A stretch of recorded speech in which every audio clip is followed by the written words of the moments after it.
प्रभु नाम प्रशंसा हो आपण मानकर गहन तांकर वाक्य परिवेशन करने निमंते प्रभु मते सुजोग देइछंती।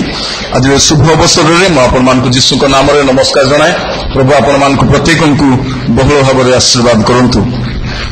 वाक्य मध्य को जावा पूर्व मु केतटा विषय आज कहवाई चाहे।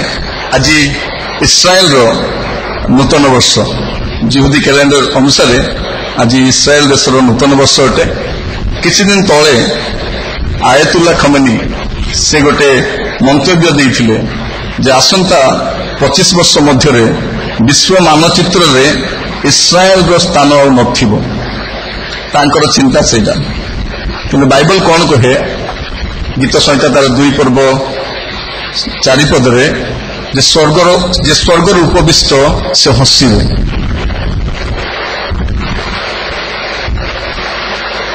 और बाइबल आमको गोटे कथा कहे गीत 122 तार 6 रे इस्राएल निमंते प्रार्थना करिवा पई। तो आज तांकर नूतन वर्ष आमाने प्रार्थना करिबा, कारण इस्राएल को जदि आपण भलो भाबरे ध्यान करिवे प्रभु जीशुंकर आगमन को आपण बुझी परिबे। कारण इस्राएल सहित जो प्रकार घटना गुड़ाक जड़ित होबो, इस्राएल देश में जो प्रकार परिस्थिति गुड़ाक देखा जिवो सेठु आपण जानि परिबे प्रभु जीशुंकर आगमन केते सन्निकट होउछि। किछ दिन तले इस्राएल रो प्रधानमंत्री बेंजामिन नेतन्याहू से जातिसंघ रो एक अभिभाषण रे कहिथिले इस्राएल और पूर्व परि नुहे। कारण इस्राएल रो विरोध रे बहुत विषय घटी जाइछि, लोक मान तांको दोली पकेइछन्ति। तो से गोटे कथा कहले इस्राएल और पूर्व परि नुहे, कारण इस्राएल सहित इस्राएल रो परमेश्वर अछन्ति। एटा से जातिसंघ रो कहिबा समय ए शब्दटा व्यवहार करूछन्ति। प्रिय माने मैं कथा कहीं कहूँ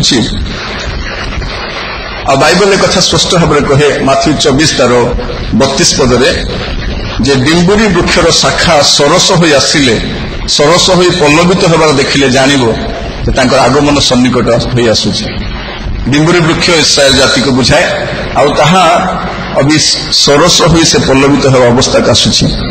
जदि आपण माने बाइबल को भलो भाव में ध्यान करिवे प्रभु जीशुंकर आगमन समय चिन्ह जो 4 प्रकार चिन्ह रही से चिन्ह मध्य इस्राएल सहित घटुवा यह घटना मध्य जड़ित अटे।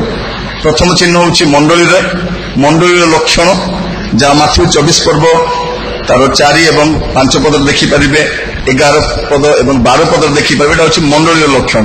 मंडली भ्रांत अवस्था थी, मंडली भंड शिक्षक मानकर देखा जीवो। तापर द्वितीय हूँ प्रकृति लक्षण कि आम लुक 21 पर्व तार 25-26 पद देखिपार। एटा हूँ प्रकृति माने समुद्र रे पृथ्वी रे नाना प्रकार जनरोग युद्ध ए विषय गुड़ाक आम शुणु। अवश्य आम तृतीय विश्व युद्ध आम प्रस्तुत होना, पृथ्वी प्रस्तुत हो विश्वास करे पूर्व प्रभु तांको लोक मान को नहीं जीवे। आम को एटम बम दरकार ना, आम तो कुटुंब बम यथेष्ट। आम परिवार सहित लड़ू लड़ू आम शक्ति सब क्षीण हो जाऊँगी, आम एटम बम को केते सही पार। तो एटम बम आम प्रस्तुत होना, कुटुंब बम आम यथेष्ट। तो प्रभु अनुग्रह करूँ जे आम कुटुंब गुड़ाक रक्षा पाइब। तो द्वितीय विषय हूँ प्रकृति लक्षण। आ तृतीय विषय सामाजिक लक्षण जहाँ आपण मैंने द्वितीय तिमोथी तार 3 पर्व 1 पद 5 पद देखिए सेटा अच्छे सामाजिक लक्षण। समाज अवस्था केमती थी, परिवार अवस्था केमती थे, स्वामी स्त्री केमतिका थे, पिला माने केमतिका थे, प्रभु जीशुंकर आगमन समय से कथा लिखा जाए। आ चतुर्थ लक्षण मुझे जहाँ कहली माथ्यू तार 24 पर्व 32 पद जिहुदी मान प्रति लक्षण। सो आम अल्प समय गोटे मिनिट प्रार्थना करवा इस्राएल निमंते, कारण इस्राएल परमेश्वर से गोटे कथा आमको कहती शास्त्र रे इस्राएल निमंते प्रार्थना करने आउ जे इस्राएल को रक्षा करती से केबे घुमाती नहीं कि निद्रा जाती नहीं। किंतु आज आप जदि देखिए विश्वर चतुर्पार्श्व रे इस्राएल को छाड़खाड़ करने जो प्रकार षड्यंत्र चली संभव केबे भी हब नहीं। कारण प्रभु जीशुंकर द्वितीय आगमन एवं पृथ्वीर समस्त शेष समय घटना गुड़ाक इस्राएल को केन्द्र कर ही घटब। तो आसतु गोटे मिनिट आम प्रार्थना करवा, समस्ते प्रार्थना कर इस्राएल निमंते। पालक महाशय कहते आम अन्य मान निमंते प्रार्थना कले आम प्रति आशीर्वाद बर्तब। आसतु आम इस्राएल देश निमंते प्रार्थना कर, विशेषकर आज नुआ वर्ष प्रभु କରିବେ, ପ୍ରଭୁଙ୍କର ମହାନତାକୁ ପ୍ରଭୁ ଜାଣିପାରିବେ, ପ୍ରଭୁଙ୍କର ପ୍ରକୃତରେ ମସିହଙ୍କୁ ସେମାନେ ଜାଣିପାରିବେ, ଆଉ ପ୍ରଭୁ ଯେପରି ସେମାନଙ୍କୁ ସୁରକ୍ଷା କରିବେ, ସେଥି ନିମନ୍ତେ ଗୋଟିଏ ମିନିଟ୍ ଆମମାନେ ପ୍ରାର୍ଥନା କରିବା। ସମସ୍ତେ ଖୋଲି ଆପଣମାନେ ପ୍ରାର୍ଥନା କରନ୍ତୁ।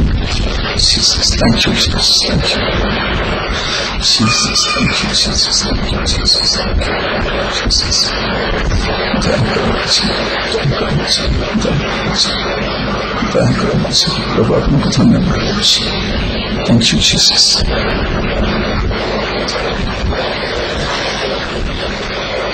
ଇସ୍ରାଏଲର ପରମେଶ୍ୱର ଆପଣଙ୍କ ନିକଟରେ ଆମେ ଇସ୍ରାଏଲ ଦେଶକୁ ରଖୁଛୁ। ପ୍ରଭୁ ପ୍ରାର୍ଥନା କରୁଛୁ ସେମାନେ ଆପଣଙ୍କ ପରିଚୟ ପାଆନ୍ତୁ।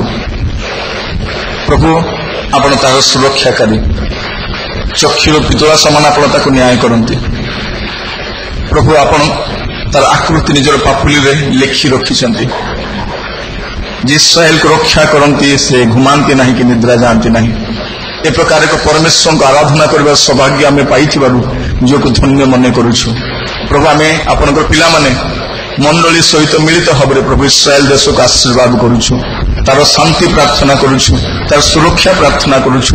ପ୍ରଭୁ ସେଠିକାର ପ୍ରଧାନମନ୍ତ୍ରୀ ଓ ସମସ୍ତ ନେତୃବୃନ୍ଦଙ୍କୁ ଆପଣ ରକ୍ଷା କରନ୍ତୁ। ଅନୁଗ୍ରହକାରୀ ପ୍ରଭୁ ପରମେଶ୍ୱର ଚତୁଃପାର୍ଶ୍ୱରେ ପ୍ରଭୁ ଘେରି ରହିଥିବା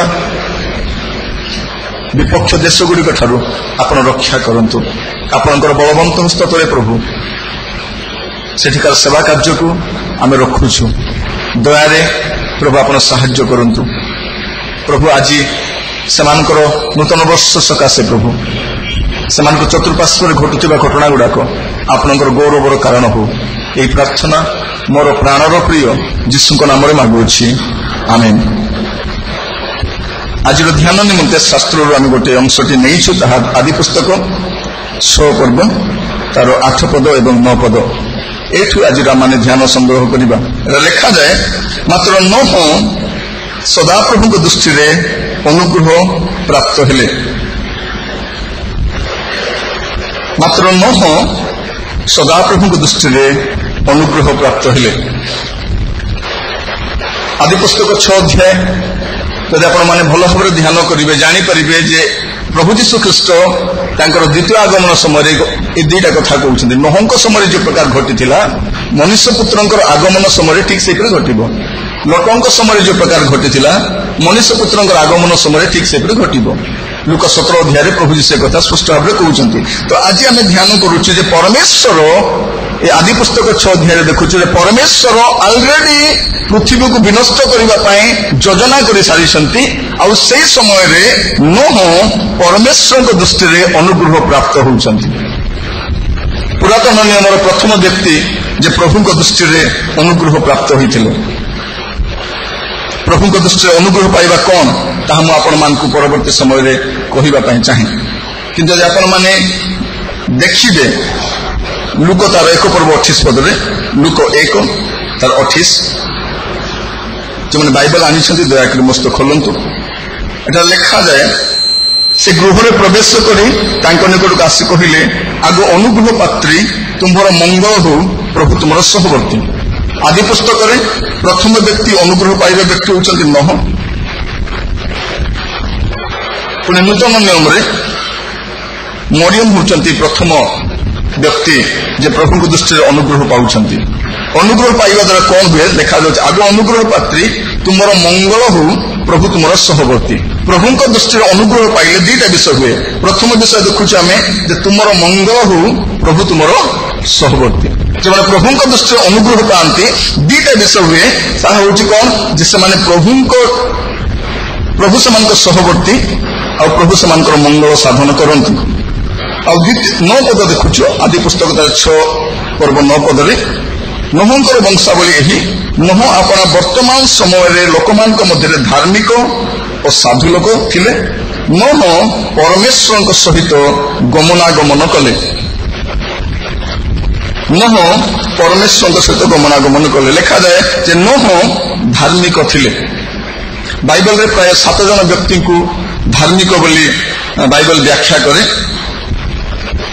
ପ୍ରଥମ ବ୍ୟକ୍ତି ହେଉଛନ୍ତି ନୋହ। ନହ କାହିଁକି ପ୍ରଭୁଙ୍କ ଦୃଷ୍ଟିରେ ଧାର୍ମିକ ଦେଖାଯାଉଛନ୍ତି? ଯେହେତୁ ସେ ପରମେଶ୍ୱରଙ୍କ ସହିତ ଗମନାଗମନ କରୁଛନ୍ତି। ଯେଉଁମାନେ ପରମେଶ୍ୱରଙ୍କ ସହିତ ଗମନାଗମନ କରନ୍ତି, ଯେଉଁମାନେ ସଦାପ୍ରଭୁଙ୍କ ସହିତ ଗମନାଗମନ କରନ୍ତି, ବାଇବଲ ସେମାନଙ୍କୁ ଧାର୍ମିକ ବୋଲି କୁହେ। ଜଗତ ଗୋଟେ ଆଡେ ଯାଉଛି, ଜଗତର ଅବସ୍ଥା ଗୋଟେ ଆଡେ ଯାଉଛି, ଲୋକମାନଙ୍କର ଜୀବନ ଗୋଟେ ଆଡେ ଯାଉଛି, କିନ୍ତୁ ନହ ପରମେଶ୍ୱରଙ୍କ ସହିତ ଗମନାଗମନ କରୁଛନ୍ତି। ମୋର ପ୍ରିୟମାନେ, ମୁଁ କହିବା ପାଇଁ ଚାହେଁ, ଆଜି ଜଗତର ଅବସ୍ଥା ଯାହା ହଉନା କାହିଁକି, ଜଗତ ଯୁଆଡେ ଯାଉଛି ଯାଉ, କିନ୍ତୁ ଖ୍ରୀଷ୍ଟ ବିଶ୍ୱାସୀ ସେ ପ୍ରଭୁଙ୍କ ସହିତ ଗମନାଗମନ କରିବାକୁ ପଡିବ। ଯଦି ପ୍ରଭୁଙ୍କ ଦୃଷ୍ଟିରେ ମୁଁ ଧାର୍ମିକ ଦେଖାଯିବା ପାଇଁ ଚାହେଁ, ଆଉ ପ୍ରଭୁ ମତେ ଧାର୍ମିକ ବୋଲି ଗଣନା କରନ୍ତୁ। ଆପଣ ସୋସାଇଟିକୁ ଦେଖି କହିପାରିବେ ନାହିଁ, ଆଜ୍ଞା ଆମେ ଏ ପ୍ରକାର ଏକ ଜଗତରେ ବାସ କରୁଛୁ, ସମସ୍ତେ ତ ସେମିତି କରୁଛନ୍ତି।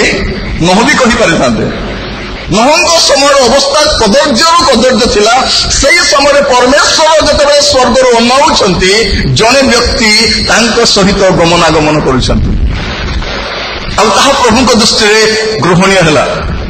ଆଉ ଯେତେବେଳେ ଗୃହର ମୁରବୀ ପରମେଶ୍ୱରଙ୍କ ଦୃଷ୍ଟିରେ ଅନୁଗ୍ରହ ପାଆନ୍ତି, ସେ ଯେତେବେଳେ ପ୍ରଭୁଙ୍କ ସହିତ ଗମନାଗମନ କରନ୍ତି, ତାଙ୍କ ପରିବାର ମଧ୍ୟ ରକ୍ଷା ପାଇଯାଏ।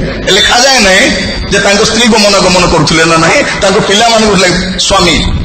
ତ ସ୍ୱାମୀମାନେ ମନେ ରଖନ୍ତୁ, ଆପଣ ପ୍ରଭୁଙ୍କ ସହିତ ଗମନାଗମନ କରୁଛନ୍ତି ନା ନାହିଁ? ଆପଣଙ୍କର ସମସ୍ତ ଗତିବିଧି ପରମେଶ୍ୱରଙ୍କର CCTVରେ ଅଲରେଡି କ୍ୟାପଚର ହେଇକି ଅଛି।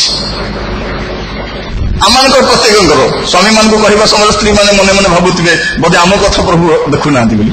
ସମସ୍ତଙ୍କର ଗତିବିଧି ପରମେଶ୍ୱରଙ୍କ CC କ୍ୟାମେରାରେ ରହିଛି। ଯେତେବେଳେ ବିଚାରିତ ହେବାର ସମୟ ଆସିବ, କିଛି ଦିନ ତଳେ ମୁଁ ଗୋଟେ ଚର୍ଚ୍ଚରେ ଯାଇଥିଲି, ଚର୍ଚ୍ଚରେ CC କ୍ୟାମେରା ଲାଗିଛି। ବାହାରେ ପଶିଲା ବେଳକୁ ଲେଖା ହେଇଛି ଆପଣ CC କ୍ୟାମେରା ଅଣ୍ଡରକୁ ଆସିଗଲେ। ତ ସେଇଠି ବସିବା ପରେ ଲୋକମାନେ ସମସ୍ତେ ବହୁତ ସାବଧାନରେ ଯାଉଛନ୍ତି। ମୁଁ ବି ଟିକେ ସାବଧାନ ହେଇକି ବସିଲି, କାରଣ ମୋର ଯାହା ବି ଗତିବିଧି ଏଠି କ୍ୟାପଚର ହେଇକି ରହୁଛି। ତ ଯେହେତୁ ମୁଁ ବି ସାଧୁ ଭଳିଆ ଟିକେ ଦେଖାଯିବି ବୋଲିକି ମୁଁ ବି ବିଶ୍ୱସ୍ତ ଭାବରେ ବସିଲି। ସେମାନଙ୍କୁ ଗୋଟିଏ କଥା ମୁଁ କହିଲି, ଆପଣ 2 ଘଣ୍ଟା ଚର୍ଚ୍ଚ ମଧ୍ୟରେ CC କ୍ୟାମେରା ଅଣ୍ଡରରେ ଅଛନ୍ତି, କିନ୍ତୁ ଆପଣ ସାରା ଜୀବନ ବାହାରେ ଯେତେବେଳେ ଯାଉଛନ୍ତି ପରମେଶ୍ୱରଙ୍କ CCTVର ଅଣ୍ଡରରେ ହିଁ ଆସୁଛନ୍ତି। ମନୁଷ୍ୟ ଯଦି 4ଟା ଖୁଣ୍ଟ ପୋତିଦେଲେ ନେଟୱାର୍କ ହେଇଯାଉଛି, ତାହେଲେ ପରମେଶ୍ୱରଙ୍କର ନେଟୱାର୍କ କେମିତି ନଥିବ? ଆପଣ ଗୋଟେ ବନ୍ଦ କୋଠରୀ ଭିତରେ ଯଦି ନେଟୱାର୍କ ଆସୁଛି, ତାହେଲେ ପରମେଶ୍ୱରଙ୍କ ନେଟୱାର୍କ କୋଉଠି ଲାଗୁନଥିବ। ମନେ ରଖନ୍ତୁ। ତ ଏଠି ଆମେ ଦେଖୁଛୁ ଯେ ନହ ପରମେଶ୍ୱରଙ୍କ ଦୃଷ୍ଟିରେ ଅନୁଗ୍ରହ ପ୍ରାପ୍ତ ହେଲେ, ଯେହେତୁ ସେ ସଦାପ୍ରଭୁଙ୍କ ସହିତ ଗମନାଗମନ କରୁଛନ୍ତି। ଲେଖାଯାଉଛି ଯେ ସଦାପ୍ରଭୁଙ୍କ ସହିତ, ସଦାପ୍ରଭୁ କହିବା ସମୟରେ ଆଉ ଗୋଟେ ପ୍ରଭୁ କଥା ବି ମନେ ପଡେ। ପୃଥିବୀରେ 2 ପ୍ରକାର ପ୍ରଭୁ, ଗୋଟେ ହଉଛି ସାଦା ପ୍ରଭୁ, ଆଉ ଗୋଟେ ହଉଛନ୍ତି ସଦାପ୍ରଭୁ। ସଦାପ୍ରଭୁ ମାନେ କଣ? ଯାହାକୁ ମନୁଷ୍ୟମାନେ ତିଆରି କରିଛନ୍ତି ସେଇଟା ହଉଛି ସଦାପ୍ରଭୁ, ଆଉ ଯେ ମନୁଷ୍ୟକୁ ନିର୍ମାଣ କରିଛନ୍ତି ସେ ହଉଛନ୍ତି ସଦାପ୍ରଭୁ। ସେ ସଦାକାଳ ଥାନ୍ତି, ତାଙ୍କୁ କେହି ପରିବର୍ତ୍ତନ କରିପାରିବ। ସରକାର ବଦଳିବ, ରାଜାମାନେ ବଦଳିବେ, ପୃଥିବୀ ବଦଳିବ, ଜଳବାୟୁ ବଦଳିବ, ଆପଣଙ୍କ ସ୍ୱାମୀର ପ୍ରେମ, ସ୍ତ୍ରୀର ପ୍ରେମ ବଦଳିବ, କିନ୍ତୁ ପରମେଶ୍ୱର କେବେ ବଦଳନ୍ତି? ସେ କାଲି, ଆଜି ଏବଂ ଚିରକାଳ ସମାନ ଅଟନ୍ତି। ଆମେ ଭାଗ୍ୟବାନ ଲୋକମାନେ ଯେ ଏ ପ୍ରକାର ଏକ ପରମେଶ୍ୱରଙ୍କୁ ଆରାଧନା କରୁଛୁ, ଯାହାଙ୍କଠାରେ କୌଣସି ରିମାର୍କ ନାହିଁ, ଯାହାଙ୍କ ବିଷୟରେ କେହି ଖୁଣ ଦେଖେଇ ପାରିବନି। ଯୀଶୁଙ୍କ ବିଷୟରେ ବିଭିନ୍ନ ପ୍ରକାର ପୁସ୍ତକ ବେଳେବେଳେ ଆସିଥାଏ, ମୁଁ ସେ ପୁସ୍ତକ ଗୁଡ଼ିକ ଦେଖି ହସେ। ଆପଣ ଯଦି ସୂର୍ଯ୍ୟକୁ ମୁଖ କରି ଛେପ ପକେଇବେ, ଉପରକୁ ମୁହଁ ଅନାନ୍ତୁ, ଆଉ ଟିକେ ଛେପ ପକାନ୍ତୁ, କୋଉଠି ପଡିବ? ଯଦି ସୂର୍ଯ୍ୟକୁ ମୁଖ କରି ଛେପ ପକାଇଲେ ମୋ ମୁହଁରେ ପଡୁଛି, ତାହେଲେ ଯୀଶୁ ତ ହଉଛନ୍ତି ଧାର୍ମିକତାର ସୂର୍ଯ୍ୟ। ପ୍ରଭୁ ଯୀଶୁ ଖ୍ରୀଷ୍ଟ 2000 ବର୍ଷ ତଳେ ପୃଥିବୀରେ ରହିବା ସମୟରେ ତାଙ୍କ ପଛରେ ଲାଗିଥିବା ସ୍ପାଇ ମାନେ କିଛି ପାଉନାହାନ୍ତି। କୁହାଯାଉଛି ଏହାଙ୍କ ଠାରେ ଆମେ କୌଣସି ଦୋଷ ପାଉନାହୁଁ। ଏ ପ୍ରକାର ଏକ ବ୍ଲେମଲେସ୍ ଗଡ୍ ପରମେଶ୍ୱର, ସେ ପବିତ୍ର। ସେଟା ଲେଖା ଅଛି ପବିତ୍ର ପବିତ୍ର ପବିତ୍ର। ତ ସେଇ ପରମେଶ୍ୱରଙ୍କ ସହିତ ନୋହ ଗମନାଗମନ କରୁଛନ୍ତି। ଆଉ ପ୍ରଭୁଙ୍କ ସହିତ ଗମନାଗମନ କରିବାରୁ ଜଗତ ଯୁଆଡେ ଯାଉଛି ଯାଉ, କିଛି ଟେନସନ ନାହିଁ, କିନ୍ତୁ ସେ ପ୍ରଭୁଙ୍କ ସହିତ ଗମନାଗମନ, କାରଣ ପ୍ରଭୁ ତାହା ହିଁ ଆମଠାରୁ ଚାହାନ୍ତି। ଯଦି ଆପଣମାନେ ଦେଖିବେ ମିଖା ତାର 6 ପର୍ବ ତାର 8 ପଦ ଲେଖାଯାଉଛି, ମିଖା 6:8ରେ, ହେ ମନୁଷ୍ୟ, ଯାହା ଉତ୍ତମ ସେ ତାହା ତୁମକୁ ଜଣାଇଅଛନ୍ତି, ନ୍ୟାୟାଚରଣ, ଦୟା, ଭଲ ପାଇବା ଓ ନମ୍ର ଭାବରେ ତୁମ ପରମେଶ୍ୱରଙ୍କ ସହିତ ଗମନାଗମନ କରିବାର ଏହା ଛଡା ସଦାପ୍ରଭୁ ତୁମଠାରୁ ଆଉ କଣ ଚାହାନ୍ତି? ଆଉ କଣ ଚାହାନ୍ତି ମୋର ପ୍ରିୟମାନେ? କଣ ଚାହାନ୍ତି? ତୁମର ଧନ ଚାହାନ୍ତି ବୋଲି ଲେଖା ହେଇଛି କି? କିଛି ତାଙ୍କୁ ଦରକାର ନାହିଁ, କାରଣ ଆକାଶ ତଳେ ଯାହା ସେ ହିଁ ନିର୍ମାଣ କରିଛନ୍ତି। କିନ୍ତୁ ସେ ପ୍ରଭୁ ଆମକୁ ଯାହା ଦେଇଛନ୍ତି, ଦେବା ସମୟରେ ଆମେ କେତେ କୁଣ୍ଠିତ ଭାବରେ ଦଉଛୁ, ଆମେ ଚର୍ଚ୍ଚରେ ଆସିଲେ ଜଣା ପଡୁଛି। ଆମର ହାତ ବେଳେ ବେଳେ ପଛକୁ ଟାଣି ଦିଏ। ମୋର ପ୍ରିୟ ମାନେ, ପ୍ରଭୁ ଆମମାନଙ୍କୁ ଅନୁଗ୍ରହ କରନ୍ତୁ। ଲାଷ୍ଟ ଟାଇମ ମୁଁ ଆସିଥିଲି ଏଇଠି, ଛୋଟିଆ ସାକ୍ଷ୍ୟ ଭଳିଆ କରିବା ପାଇଁ ଚାହେଁ। ଦାନ ଦେବା ସମୟରେ ମୋ ପକେଟରେ କିଛି ଚେଞ୍ଜ ପଇସା ଅଛି, 50 rupees 20 rupees ଏଗୁଡାକ ଅଛି, ତା ସହିତ ଗୋଟେ 500 ଟଙ୍କା ନୋଟଟା ଗୋଟେ ଅଛି। ମୁଁ ଗୋଟେ ଟ୍ୟାକ୍ସିରେ ଆସିଥିଲି, ସେ ଟ୍ୟାକ୍ସିକୁ ଦେବାର ଅଛି, ତାପରେ ଇଭିନିଂରେ ମତେ ଫୁଲବାଣୀ ବି ଯିବାର ଅଛି। ଏସବୁ ଚିନ୍ତା କରି ସେ 500 ଟଙ୍କା ନୋଟକୁ ମୁଁ ଦବେଇକି ରଖିଛି। ଆଉ ଭାଇମାନେ ଦାନ ସଂଗ୍ରହ କରି ବୁଲୁଛନ୍ତି, ସେଇ ସମୟରେ ମୋ ଭିତରେ ଚାଲିଛି, ତୁ ତ ପୁଲପିଟରୁ ସବୁବେଳେ କହୁଛୁ ତୋର ପର୍ସରେ ଯୋଉ ବଡ ନୋଟ ଥିବ ସେଇ ନୋଟ ହିଁ ପକାଇବ ବୋଲିକରି। ଆଉ ତେରା କିଆ ହୋଗାରେ କାଲିଆ ବୋଲା ଭଳି ଅବସ୍ଥା ମରି ଯାଇଥିଲା। ତ ସେମାନେ ବୁଲି ଆସିବା ସମୟରେ ମୋର ମାଇଣ୍ଡରେ ଚାଲୁଥାଏ, ହାତରେ ସେ ଧରିଛି। ତାପରେ ମୁଁ ପରେ କହିଲି ସେ ଯାହା ହେଲେ ହଉ, ସେ ଖୁଚୁରା ପଇସା ଭିତରେ ରଖିଲି ଆଉ ବାହାର କଲି। ତାପରେ ଟେନସନ ଥାଏ, ସେ ଅଟୋ ବାଲାକୁ ସେ ଟ୍ୟାକ୍ସି ବାଲାକୁ ପଇସା ଦେବାର ଅଛି, ତାପରେ ମୁଁ ଯିବାର ବି ଅଛି।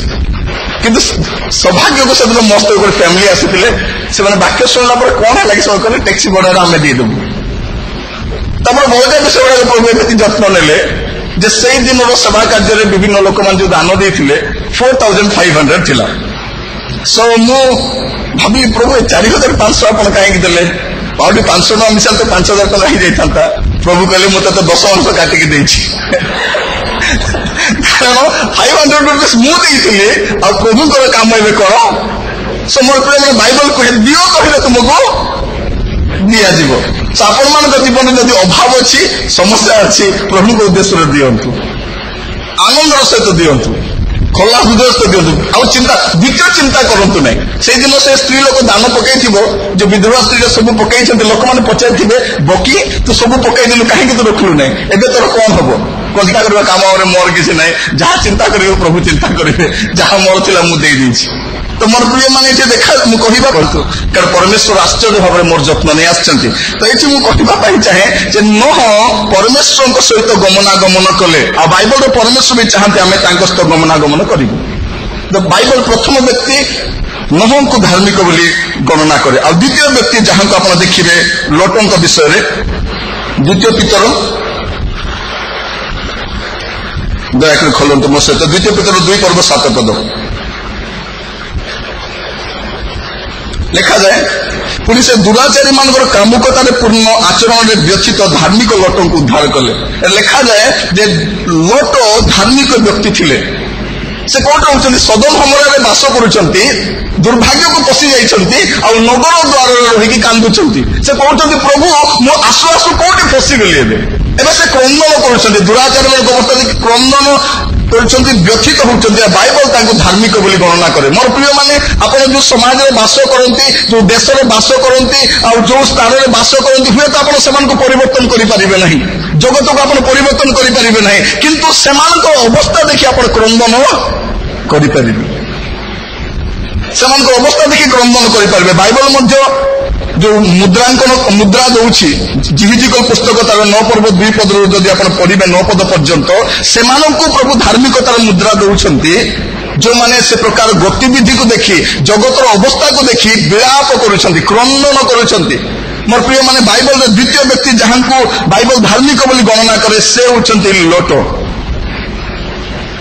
ସଦମ ଗମୋରାକୁ ପରିବର୍ତ୍ତନ କରିହେବ ନାହିଁ, ଆଜିର ସମୟରେ ଆମର ଦେଶକୁ ପରିବର୍ତ୍ତନ କରିପାରିବା ନାହିଁ, ଆମ ଚତୁଃପାର୍ଶ୍ୱରେ ଘଟୁଥିବା କୁକର୍ମ, ମନ୍ଦତା, ଦୁରାଚାରୀ ମାନଙ୍କୁ ଆମେ କିଛି କରିପାରିବା ନାହିଁ, କିନ୍ତୁ ସେମାନଙ୍କର ଅବସ୍ଥା ଦେଖି ଆମେ ବିଳାପ କରିପାରିବା, ଯାହା ଲୋଟ କରୁଥିଲେ। ଆଉ ବାଇବଲ ତାଙ୍କୁ ଧାର୍ମିକ ବୋଲି କୁହେ। ମୋର ପ୍ରିୟ ମାନେ, ସେ ସାଲିସ କରୁନାହାନ୍ତି, କମ୍ପ୍ରମାଇଜ କରୁନାହାନ୍ତି, କିନ୍ତୁ ସେମାନଙ୍କର ଅବସ୍ଥା ଦେଖି କ୍ରନ୍ଦନ କରୁଛନ୍ତି। ଆଉ ବାଇବଲ ତୃତୀୟ ବ୍ୟକ୍ତିଙ୍କୁ ଧାର୍ମିକ ବୋଲି କୁହେ ଯୋସେଫ। ମାଥ୍ୟୁ ତାର 1 ପର୍ବ 19 ପଦ ଲେଖାଯାଉଛି ଯେ ଯୋସେଫ ଜଣେ ଧାର୍ମିକ ବ୍ୟକ୍ତି ଥିଲେ। କାହିଁକି ଧାର୍ମିକ ବୋଲି କୁହାଯାଉଛି? ଯେ ତାଙ୍କର ସ୍ତ୍ରୀ ବିବାହ ପୂର୍ବରୁ ସେ ଗର୍ଭଧାରଣ କରିଛନ୍ତି ବୋଲି ଜାଣି, ଆମେ ଯୋଉମାନେ ବିବାହ କରିଛୁ ଆମର କେତେ କ୍ରାଇସିସ୍ ଯାଉଛୁ ଆମେ ଜାଣିଛୁ।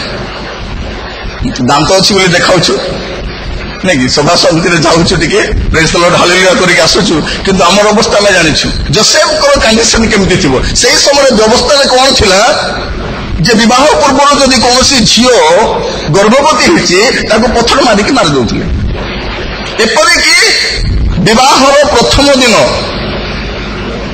ଯଦି ସେ ଝିଅଠାରେ ସ୍ତ୍ରୀ ଗୁଣ କୌଣସି ଦେଖାଯାଉନାହିଁ, କୁମାରୀତ୍ୱ ଅବସ୍ଥାର କୌଣସି ଚିହ୍ନ ଦେଖାଯାଉନାହିଁ, ତାକୁ ମଧ୍ୟ ମାରିବା ପାଇଁ ବ୍ୟବସ୍ଥା ଥିଲା। ଏ ପ୍ରକାର ଏକ ସମୟରେ ଯୋସେଫଙ୍କ ପାଖରେ 100% ଅଥେଣ୍ଟିକ ରିଜନ ଅଛି ତାଙ୍କୁ ଛାଡ଼ିବା ପାଇଁ, କିନ୍ତୁ ସେହି ସମୟରେ ଯୋସେଫ ତାଙ୍କୁ ଗ୍ରହଣ କରୁଛନ୍ତି ଆଉ ବାଇବଲ ତାଙ୍କୁ ଧାର୍ମିକ ବୋଲି ଗଣନା କରୁଛି। ମୋର ପ୍ରିୟମାନେ, ଆପଣଙ୍କ ସ୍ତ୍ରୀଙ୍କ ଠାରେ ଅନେକ ଖୁଣ ଥାଇପାରେ, କିନ୍ତୁ ତାର ଭିତରେ ଗୁଣକୁ ଆପଣ ଖୋଜିବା ପାଇଁ ପଡ଼ିବ। ଧାର୍ମିକ ବ୍ୟକ୍ତି କଣ କରେ? ନିଜ ସ୍ତ୍ରୀଙ୍କୁ ଏପ୍ରିସିଏଟ କରେ, ଗ୍ରହଣ କରେ, ପ୍ରଭୁଙ୍କର ଦୋତ ଗୋଟେ ସମ୍ପତ୍ତି ଭାବରେ। ଯେ ସ୍ତ୍ରୀ ପାଏ ସଦାପ୍ରଭୁଙ୍କ ଠାରୁ ଅନୁଗ୍ରହ ପାଏ। ସଦାପ୍ରଭୁଙ୍କ ଠାରୁ ପାଇଲେ ହିଁ ଅନୁଗ୍ରହ, ନିଜେ ଖୋଜିକି ପାଇଲେ ଶନିଗ୍ରହ। ବୁଝିଲେ ନା? ଆଜିର ସମୟରେ ଲୋକମାନେ ୱେବସାଇଟରେ ଯାଉଛନ୍ତି ଚାରିଆଡେ, ଫେସବୁକରେ କଣ କିଏ ସତ କଥା କହୁଛି? ଆମର ସବୁ ବାଳକ ପ୍ରଚାରକ ସବୁ ଗୋଟେ ଗୋଷ୍ଠୀ ଯାଇକି କହିଲା ପରେ କେତେ ଦୁର୍ବଳତା ବାହାରି ପଡୁଛି। ଏ ଫେସବୁକରେ କିଏ ସତ କଥା କହିବ? ତାଙ୍କର ଅରିଜିନାଲ ଫେସ୍ ବି ଦେଖାଇବେ ନାହିଁ। ସେଠି ଫେସବୁକ କରିବା ସମୟରେ କାହାର ଗୋଟେ ଫଟୋ କାନ ଆଟାଚ୍ କରିକି ରିଲେସନସିପ ବଢେଇଦେବେ। ଆମର ବୋକି ଗୁଡାକ ତାଙ୍କ ପଛରେ ପଡିକି ମୁଁ ତାକୁ ବାହା ହେବି, ନହେଲେ ମରିଯିବି, ନହେଲେ ସରିଯିବି, ଦୁନିଆ ଷ୍ଟୋରି କହୁଥାନ୍ତି। ନନସେନ୍ସ କାମ ଗୁଡାକ। ପ୍ରଭୁଙ୍କର ଉପସ୍ଥିତିରେ ସମର୍ପିତ ହୁଅନ୍ତୁ, ସୃଷ୍ଟିରେ ରୁହନ୍ତୁ, ପରମେଶ୍ୱର କାର୍ଯ୍ୟ କରିବେ। ଏଇଟା ହଉଛି ଝିଅ ମାନଙ୍କର କଥା। ଆଉ ପୁଅ ମାନଙ୍କର କଥା କହିଲା ବେଳକୁ କହିବା ପାଇଁ ଚାହେଁ, ନହ କଣ ବୋଲି କହୁଛନ୍ତି? ଏଥର ହେଲା। ନହ କି ଆଦମ ନାଇଁ, ଆଦମ କଣ ବୋଲି କହୁଛନ୍ତି? ଏଥର। କାରଣ ପରମେଶ୍ୱର ଦେଲେ କଣ କହିବ? ଏଥର ହେଲା। ନହେଲେ କଣ ନିଜେ ଖୋଜିଲେ କଣ? ଏଥର ହେଲା ବୋଲିକରି କହିବେ। ଏଥର ତତେ ହେଲା ବୋଲିକରି କୁହନ୍ତୁ। କାରଣ ନିଜେ ଖୋଜି ବୁଲିଲେ କିଛି ନାହିଁ। ମୋର ପ୍ରିୟ ଭାଇ ଭଉଣୀ ମାନେ, ପ୍ରଭୁ ଅନୁଗ୍ରହ କରନ୍ତୁ, ସାହାଯ୍ୟ କରନ୍ତୁ। ଲେଖାଯାଉଛି ଯୋସେଫଙ୍କ ପାଖରେ ରିଜନ ଅଛି, ତାଙ୍କ ସ୍ତ୍ରୀଙ୍କୁ ସେ ବିଚାର କରିପାରିବେ, ବିଚାରିତ ହେବାକୁ ଛାଡି ଦେଇପାରିବେ, କିନ୍ତୁ ସେ ତାଙ୍କୁ ଗ୍ରହଣ କରୁଛନ୍ତି। ଯାକୋବ ତା 2:13 ଲେଖାଯାଉଛି ଯେ ଦୟା ବିଚାର ଉପରେ ଜୟଧ୍ୱନି କରିଥାଏ। ପ୍ରିୟ ଭାଇ ମାନେ, ଆପଣଙ୍କର ପରିବାରକୁ ଯଦି ପ୍ରଭୁ ଗଢିଥିବା ପରିବାର ବୋଲି ଭାବୁଛନ୍ତି, ଗ୍ରହଣ କରନ୍ତୁ। ବେଳେ ବେଳେ କଣ ହୁଏ, ମ୍ୟାରେଜର 15-20 ବର୍ଷ 30 ବର୍ଷ ହେଇଗଲେ ମଧ୍ୟ ଟେନସନ ଥାଏ। ମଝିରେ ଗୋଟେ ଆଣ୍ଟି ମତେ କହୁଥିଲେ, ନିରଞ୍ଜନ ୟାଙ୍କୁ ମ୍ୟାରେଜ ହେଇକି ମୁଁ ବହୁତ ଅନୁତାପ କରୁଛି, ମତେ ଭାରି ଦୁଃଖ, ମୋ ମାକୁ ଦେଖିଲେ ମତେ ଏବେ ବି ରାଗ ଲାଗୁଛି ବୋଲି କହୁଛନ୍ତି। ତାଙ୍କର 2ଟା ପିଲାକୁ ମ୍ୟାରେଜ କରି ସାରିଲେଣି, ନାତି ବି ଦେଖିଲେଣି, ଏବେ ବି ତାଙ୍କ ଟେନସନ ତାଙ୍କ ସ୍ୱାମୀକୁ ନେଇକି ଅଛି। ସେମାନେ ବି ପଢନ୍ତି, ସକାଳେ ପ୍ରାତଃଜ୍ୟୋତି, ସନ୍ଧ୍ୟାରେ ସାନ୍ଧ୍ୟଜ୍ୟୋତି ପଢନ୍ତି, ପ୍ରଭୁ ଭୋଜ ଖାଆନ୍ତି, ପ୍ରଭୁଙ୍କର ଦାସ ମାନେ ଗଲେ ଦାନ ବି ଦିଅନ୍ତି, କିନ୍ତୁ ଏଇ ଟେନସନଟା ଏବେ ପର୍ଯ୍ୟନ୍ତ ଯାଇନାହିଁ। କାହିଁକି? ସମସ୍ୟା ହେଲା ସେଇଠି। କିନ୍ତୁ ଯୋସେଫଙ୍କ ଠାରେ ଆମେ ଦେଖୁଛୁ ଯେ ସମସ୍ୟା 1000 ଥାଇପାରେ, କିନ୍ତୁ ସିଏ ଧାର୍ମିକ ଥିବାରୁ ତାଙ୍କୁ ପ୍ରକାଶର ନିନ୍ଦାର ପାତ୍ର କରିବା ପାଇଁ ଚାହୁଁନାହାନ୍ତି। ଯୋଉ ଭଉଣୀମାନେ ଯୋଉ ସ୍ୱାମୀ ମାନଙ୍କର କଥା ବାହାରେ କୁହନ୍ତି, ଆଜିକାଲି ଫୋନ ହେଇଗଲା ତ କାନ ଫୁସଫୁସ ଅଦଳ ବଦଳ କରନ୍ତୁ ନାହିଁ। ଆପଣଙ୍କ ସ୍ୱାମୀଙ୍କୁ ଯଦି ଆପଣ ମର୍ଯ୍ୟାଦା ଦେବେ ନାହିଁ, ଆଉ କେହି ମର୍ଯ୍ୟାଦା ଦେବେ ନାହିଁ। ଯଦି ଆପଣଙ୍କର ସ୍ତ୍ରୀଙ୍କୁ ଆପଣ ମର୍ଯ୍ୟାଦା ଦେବେ ନାହିଁ, ଦୁନିଆରେ କେହି ମର୍ଯ୍ୟାଦା ଦେବେ ନାହିଁ। ଆପଣଙ୍କ ସ୍ତ୍ରୀଙ୍କୁ ରାଣୀ ଭଳିଆ ଭାବନ୍ତୁ, ସେ ବି ଆପଣଙ୍କୁ ରଜା ଭଳିଆ ବ୍ୟବହାର କରିବେ। ଭଉଣୀମାନେ ଆପଣଙ୍କ ସ୍ୱାମୀକୁ ରାଜା ଭଳିଆ ବ୍ୟବହାର କଲେ ସେ ବି ରାଣୀ ଭଳିଆ ଟ୍ରିଟମେଣ୍ଟ କରିବେ। ଆଉ ଆପଣଙ୍କର ପିଲାମାନେ ଆପଣଙ୍କ ସାମ୍ରାଜ୍ୟରେ ବହୁତ ଖୁସିରେ ରହିପାରିବେ। ଅନେକ ଦୁର୍ବଳତା ଥାଇପାରେ, କିନ୍ତୁ ଯୋସେଫଙ୍କ ଠାରେ ଆମେ ଦେଖୁଛୁ କଣ, ସେ ତାଙ୍କୁ ଗ୍ରହଣ କଲେ। ଲେଖାଯାଉଛି ସେ ଈଶ୍ୱରଙ୍କର କଥାରେ ସମ୍ମତ ହେଲେ, ମାନିଗଲେ ପ୍ରଭୁ ଯାହା କହୁଛନ୍ତି। ଆଉ ଯୀଶୁଙ୍କୁ ମଧ୍ୟ ବାଇବଲ ଧାର୍ମିକ ବୋଲି କୁହେ। ମାଥ୍ୟୁ 37 ତାର 19 ମାଥ୍ୟୁ 37:19 ଯୀଶୁଙ୍କୁ ମଧ୍ୟ ଧାର୍ମିକ ବୋଲି କୁହାଯାଏ। ଯୀଶୁ ତ ନିଜେ ଧାର୍ମିକ, ଧାର୍ମିକତା ସୂର୍ଯ୍ୟ, କିନ୍ତୁ ଗୋଟେ ସ୍ତ୍ରୀ ଲୋକ ତାଙ୍କ ବିଷୟ କହୁଛି ସେ ଜଣେ ଧାର୍ମିକ ବ୍ୟକ୍ତି, ତାଙ୍କ କଥାରେ ମୁଣ୍ଡ ତୁମେ ଖେଳାଅ ନାହିଁ। ମୁଁ ସ୍ୱପ୍ନରେ ତାଙ୍କ ବିଷୟରେ ମୁଁ ଜ୍ଞାତ ହେଇଛି। ପ୍ରଭୁ ଯୀଶୁ ଧାର୍ମିକ ଥିଲେ, ଆଉ ଯୀଶୁଙ୍କ ପରି ଧାର୍ମିକ କେହି ମଧ୍ୟ ଆକାଶ ତଳେ ନାହାନ୍ତି। ମୋର ପ୍ରିୟମାନେ, ମାର୍କ ତାର 6:20 ଯଦି ଆପଣ ଦେଖିବେ, ବାପ୍ତିଜକ ଯୋହନଙ୍କୁ ବାଇବଲ ଧାର୍ମିକ ବୋଲି କୁହେ। ପଞ୍ଚମ ବ୍ୟକ୍ତି ଯାହାଙ୍କୁ ବାଇବଲ ଧାର୍ମିକ ବୋଲି କୁହେ, ସେ ହେଉଛନ୍ତି ବାପ୍ତିଜକ ଯୋହନ। ସେ କେମିତିକା ଥିଲେ? ମାତୃ ଗର୍ଭରୁ ପବିତ୍ର ଆତ୍ମାରେ ପୂର୍ଣ୍ଣ ହେଇକରି ଆସିଛନ୍ତି। କଣରେ ପୂର୍ଣ୍ଣ?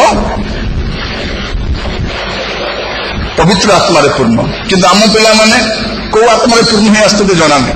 କାରଣ ଯଦି ମା ଯଦି ଜଗତର ଆତ୍ମାରେ ପୂର୍ଣ୍ଣ ହେଇକି ଥିବ, ତା ଛୁଆ ଆସିଲେ ବି ଜଗତର ଆତ୍ମାରେ ପୂର୍ଣ୍ଣ ହେଇକି ଆସିବ। ସେଥିପାଇଁ ଯୋଉ ଭଉଣୀ ମାନେ ଗର୍ଭଧାରଣ କରନ୍ତି, ମୁଁ ସବୁବେଳେ କହି ଟିକେ ବାଇବଲ ଟିକେ ଅଧିକା ପଢିବ, ପ୍ରାର୍ଥନା ଟିକେ କରିବ, ଅଧିକ ସମୟ ଟିଭି ଠାରୁ ଦୂରରେ ଥିବ। ଟିଭିଟା କଣ? ଶୈତାନର ଜ୍ୟେଷ୍ଠ ପୁତ୍ର ଭଳିଆ କାମ କରୁଛି ଘର ଭିତରେ। ଆହୁରି ଇଏଟା ତାର ନାତି, ବଳକା କାମ ସେ ଯାହା କରିପାରୁନାହିଁ ସେ କାମଟା ଇଏ କରିଥାଉଛି। ସେଥିପାଇଁ ଦୁଇଟା ଠାରୁ ଦୂରରେ ଥାଆନ୍ତୁ ଆଉ ପ୍ରାର୍ଥନାରେ ବସିବା ସମୟରେ ସୁଇଚ୍ ଅଫ୍ କରିଦିଅନ୍ତୁ। କାରଣ ପରମେଶ୍ୱର କେବେ କାହା ସହିତ ମୋବାଇଲରେ କଥା କୁହନ୍ତି ନାହିଁ। ଯଦି କଥା ହେଇଥାନ୍ତେ ଆପଣମାନେ କହିଥାନ୍ତେ କୁହନ୍ତୁ, ଆପଣଙ୍କର ଦାସ କୁହନ୍ତି ନାହିଁ। ଆ ସହିତ ସବୁଠାରୁ ୟୁଜଲେସ୍ ବିଷୟ ଆମେ ପ୍ରାର୍ଥନାରେ ବାଧା ଦେଇଥାଏ। ଦେଖିବେ ବେଳେବେଳେ ପ୍ରାର୍ଥନାରେ ବସିବା ସମୟ କଲ୍ ଆସେ, କମ୍ପାନୀ ବାଲା କଲ୍ କରିଥାଏ, ଭଉଣୀମାନେ ଉଠିକି ଧାଇଁଥାନ୍ତି, ତାପରେ ଆସୁଥାନ୍ତି ସେମାନେ। ପ୍ରିୟମାନେ, ପ୍ରଭୁଙ୍କ ସହିତ ସାକ୍ଷାତ କରିବା ସମୟରେ ଆକୁ ବନ୍ଦ କରନ୍ତୁ। ଲେଖାଯାଉଛି ଯେ ବାପ୍ତିଜକ ଯୋହନ ମାତୃଗର୍ଭରୁ ପବିତ୍ର ଆତ୍ମାରେ ପୂର୍ଣ୍ଣ ଥିଲେ। ଆଉ ତାଙ୍କ ବିଷୟରେ ଗୋଟିଏ କଥା ଲେଖାଯାଉଛି, ସେ କହୁଛନ୍ତି ତାହାଙ୍କୁ ଅବଶ୍ୟ ବୃଦ୍ଧି ପାଇବାକୁ ହବ ଏବଂ ମୋତେ ହ୍ରାସ ହେବାକୁ। ଏଇଟା ହଉଛି ଧାର୍ମିକ ବ୍ୟକ୍ତିର ଚିହ୍ନ। ସେ କଣ କରେ, ଦିନକୁ ଦିନ ତାର ମୁହଁଟା ମରିଯାଏ, ତାର ମୁହଁଟା ଆଉ ଦେଖାଯାଏ ନାହିଁ। ଏ ପୁଲପିଟର ମୁଁ ଦେଖାଯିବି ନାହିଁ। ଗୋଟେ ଦିନ ଆସିବେ ମୋ ଜୀବନରେ ଖ୍ରୀଷ୍ଟ ପ୍ରକାଶ ହେବା ଦରକାର। ଆମମାନଙ୍କ ଜୀବନରେ ଖ୍ରୀଷ୍ଟ ଦେଖାଯିବା ଦରକାର। ଆମମାନଙ୍କ ଜୀବନରେ ଲୋକମାନେ ଖ୍ରୀଷ୍ଟଙ୍କୁ ଦେଖନ୍ତି କି? ଆମର ୱାର୍କ ସ୍ପଟରେ, ଆମର କଲେଜରେ, ଆମ ସ୍କୁଲରେ। ମୋର ପ୍ରିୟ ଭାଇ ଭଉଣୀ ମାନେ, ବାପ୍ତିଜକ ଯୋହନ ଏ ପ୍ରକାର ଏକ ବ୍ୟକ୍ତି ଥିଲେ। ସେ କଣ କହୁଛନ୍ତି, ଯୋଉ ସମୟ ତାଙ୍କ ପୁରାପୁରି ପପୁଲାର, ସେ ଚାରିଆଡେ ବାପ୍ତିଜକ ଯୋହନ ବୋଲେ ଚହଳ ପଡିଯାଇଛି। ରିଭାଇଭାଲ ମିଟିଂ ବେଳେ ଲୋକ ଧାଉଛନ୍ତି ପ୍ରାନ୍ତରକୁ। ମନ୍ଦିରକୁ ଯିବା କଥା, କିନ୍ତୁ ମନ୍ଦିରକୁ ନ ଯାଇ ପ୍ରାନ୍ତରକୁ ଯାଉଛନ୍ତି, କାରଣ ପ୍ରାନ୍ତରରେ ପରମେଶ୍ୱରଙ୍କ ସ୍ୱରଟା ଆସିଛି ସେଠି। ଲୋକ ଧାଉଛନ୍ତି। ସେଇ ପ୍ରକାର ଏକ ଘଡ଼ିସନ୍ଧି ମୁହୂର୍ତ୍ତରେ ସେ କଣ ବୋଲି କହୁଛନ୍ତି, ତାହାଙ୍କୁ ଅବଶ୍ୟ ବୃଦ୍ଧି ପାଇବାକୁ ହେବ ଏବଂ ମୋତେ ହ୍ରାସ ହେବାକୁ, ମୋତେ ମରିବାକୁ ପଡିବ, ମୋର ମୁହଁଟା ମରିବାକୁ ପଡିବ। ଆମେ ବେଳେବେଳେ କହୁଛୁ କଣ, ଆଇ ସରେଣ୍ଡର ଅଲ୍। କେତେ ଥର ଗାଇଲୁଣି ସେ ଗୀତ ନାଇଁ? I surrender all. ସବୁ ସରେଣ୍ଡର ହେଇଯାଉଛି, କିନ୍ତୁ ସେ ଆଇ ଆକା କେବେ ସରେଣ୍ଡର ହଉନି। ସବୁ ସରେଣ୍ଡର କଲୁ, ଆମର ସୁନା, ଟଙ୍କା, ପଇସା, ବ୍ୟାଙ୍କ ବାଲାନ୍ସ, ଜୀବନ ବି, କିନ୍ତୁ କଣ ସମର୍ପଣ କରିନୁ? ସେ ଆଇ, ସେ ଗୋଟେ ଆଇ ବଡ ଡେଞ୍ଜର। ଆଇ କେମିତି ଥାଏ? ଦୁନିଆରେ ସବୁଠାରୁ ଟେଢା ଲୋକ କିଏ? ଆମେ ନିଜେ। କିନ୍ତୁ ସ୍ତ୍ରୀ ମାନେ କଣ କୁହନ୍ତି, ଆଉ ଟେଢା ହେଇପାର ମେରା ହେଇଗଲା ଭଳି। କଣ କରିବା, ଟେଢା ହେଲେ ବି ଗ୍ରହଣ କରିବା ପାଇଁ। ତ ଏଇ ଟେଢା ବ୍ୟକ୍ତି ପ୍ରଭୁଙ୍କ ଜଣେ ମହାନ ଦାସ କହୁଛନ୍ତି, ଜଗତରେ ସବୁଠାରୁ ଯଦି ଅଧିକ କଷ୍ଟ ପାଇଛି ଯଦି କାହାଠାରୁ, ତାହେଲେ ମୁଁ ନିଜଠାରୁ ମୁଁ କଷ୍ଟ ପାଇଛି। ମୋର ପ୍ରିୟମାନେ, ବାପ୍ତିଜକ ଯୋହନକୁ ବାଇବଲ ଧାର୍ମିକ ବୋଲି ଗଣନା କରେ। ଆଉ ଲୁକ ତାର 2:25 ଯଦି ଦେଖିବେ, ସେଇଠି ଲେଖାଯାଉଛି ସିମିୟନକୁ ଧାର୍ମିକ ବୋଲି କୁହାଯାଏ। ସେ ଜଣେ ଧାର୍ମିକ ବ୍ୟକ୍ତି ଥିଲେ। ଆଉ ସେ କଣ, ଈଶ୍ୱର ଭକ୍ତ ଥିଲେ, ପବିତ୍ର ଆତ୍ମାରେ ପୂର୍ଣ୍ଣ ଥିଲେ। ଆଉ ଇସ୍ରାଏଲର ସାନ୍ତ୍ୱନା ଏବଂ ମୁକ୍ତି ସେ ଚାହିଁକି ବସିଥିଲେ। ତାଙ୍କୁ କାହିଁକି ଧାର୍ମିକ ବୋଲି କୁହାଯାଉଛି? ଯେହେତୁ ସେ ଈଶ୍ୱର ଭକ୍ତ ଥିଲେ, ପବିତ୍ର ଆତ୍ମାରେ ପୂର୍ଣ୍ଣ ଥିଲେ। ଆଉ ଇସ୍ରାଏଲର ସାନ୍ତ୍ୱନା ଅପେକ୍ଷା ଆମେ କାହାର ସାନ୍ତ୍ୱନା ଚାହୁଁଛୁ?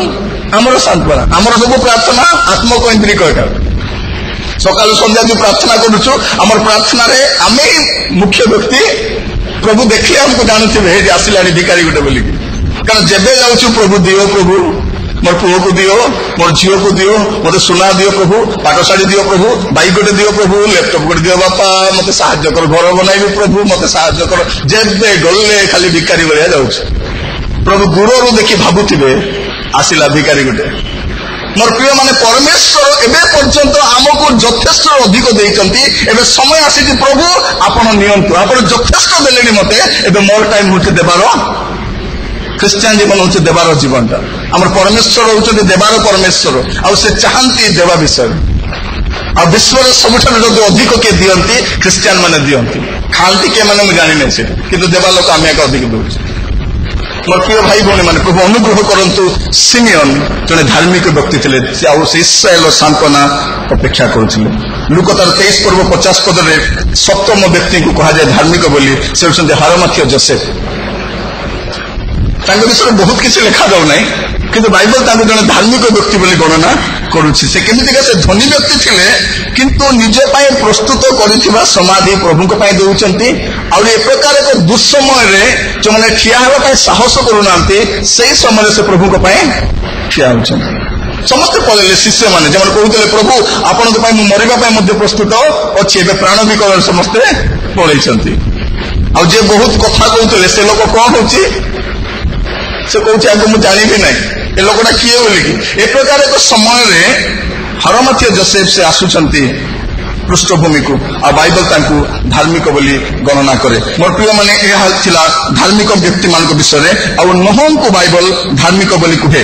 ମୁଁ ଯେଉଁ 7 ଜଣଙ୍କୁ ବାଇବଲ ଧାର୍ମିକ ବୋଲି କୁହେ, ସେ କଥା ଆପଣମାନଙ୍କୁ କହୁଥିଲି। ତ ବାଇବଲରେ ଦେଖୁଛୁ ଯେ ନୋହ ଜଣେ ଧାର୍ମିକ ବ୍ୟକ୍ତି ଥିଲେ ଆଉ ସେ ପରମେଶ୍ୱରଙ୍କ ସହିତ ଗମନାଗମନ କରୁଛନ୍ତି। ପ୍ରଭୁ ପରମେଶ୍ୱର କାହିଁକି ଆମକୁ ନିର୍ମାଣ କରିଛନ୍ତି ଗୋଟେ ବେସିକ ବିଷୟ ହେଉଛି କଣ, ଆମେ ଆମ ସହିତ ସେ ଯେପରି ଗମନାଗମନ କରିବେ।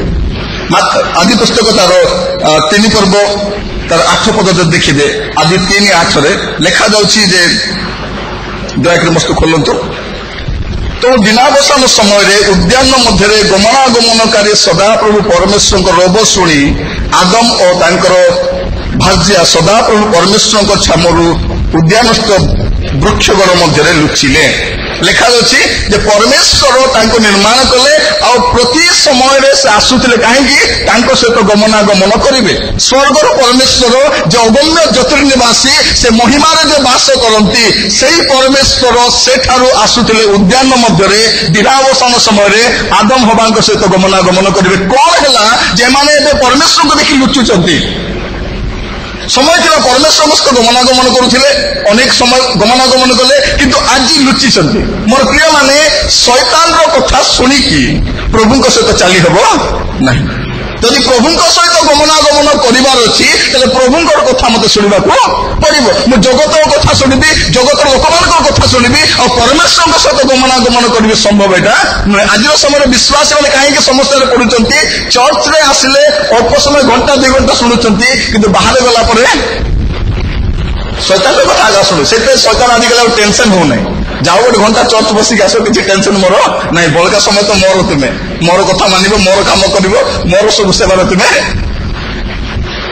ଦେଖନ୍ତୁ ଆମେ କେତେ ଗିର୍ଜା ଆସିଲୁଣି, କେତେ ବାକ୍ୟ ଶୁଣିଲୁଣି, କେତେ ପ୍ରଭୁବୋଧ ଖାଇଲୁଣି, ମୁଁ ବି କେତେ ପ୍ରଚାର କଲିଣି, କେତେ ପରିବର୍ତ୍ତନ ହେଇଛୁ। ମୋର ପ୍ରିୟମାନେ, ମୁଁ କହିବା ପାଇଁ ଚାହେଁ, ଏଇଠି ଆଦମ ଏବଂ ହବା ପରମେଶ୍ୱରଙ୍କ ସହିତ ଗମନାଗମନ କରିବା ବ୍ୟକ୍ତି ଆଜି ଲୁଚୁଛନ୍ତି। କାହିଁକି ଲୁଚୁଛନ୍ତି, ଯେ ଶୈତାନର କଥା ଶୁଣିକି ପରମେଶ୍ୱରଙ୍କ ସହିତ ଗମନାଗମନ କରିହେବ ନାହିଁ। ତ ସେମାନେ ଫେଲ୍ ହେଇଗଲେ। ଫେଲ୍ ହେଲା ପରେ ଅନେକ ଦିନ ପରେ, ଅନେକ ବର୍ଷ ପରେ, ଆଦି ପୁସ୍ତକ 5 ପର୍ବ ତାର 22 ପଦ ଯଦି ଦେଖିବେ, ଲେଖାଯାଉଛି ମଥୁସେଲର ଜନ୍ମ ଉତ୍ତାରେ ହନକ 400 ବର୍ଷ ପର୍ଯ୍ୟନ୍ତ ପରମେଶ୍ୱରଙ୍କ ସହିତ ଗମନାଗମନ କଲେ। ତ ଆଦମ ହବା ଫେଲ୍ ହେଲା ପରେ ଆଉ ଜଣେ ବ୍ୟକ୍ତି ଆସନ୍ତି ହନକ, ସେ ପରମେଶ୍ୱରଙ୍କ ସହିତ କେତେ ବର୍ଷ, 400 ବର୍ଷ।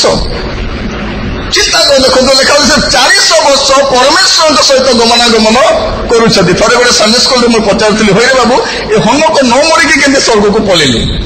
ଗୋଟେ ଛୁଆଟା ହାତ ଉଠେଇଲା, ଆଉ ସେ କହୁଛି, ଅଙ୍କଲ ମୁଁ କହିବି।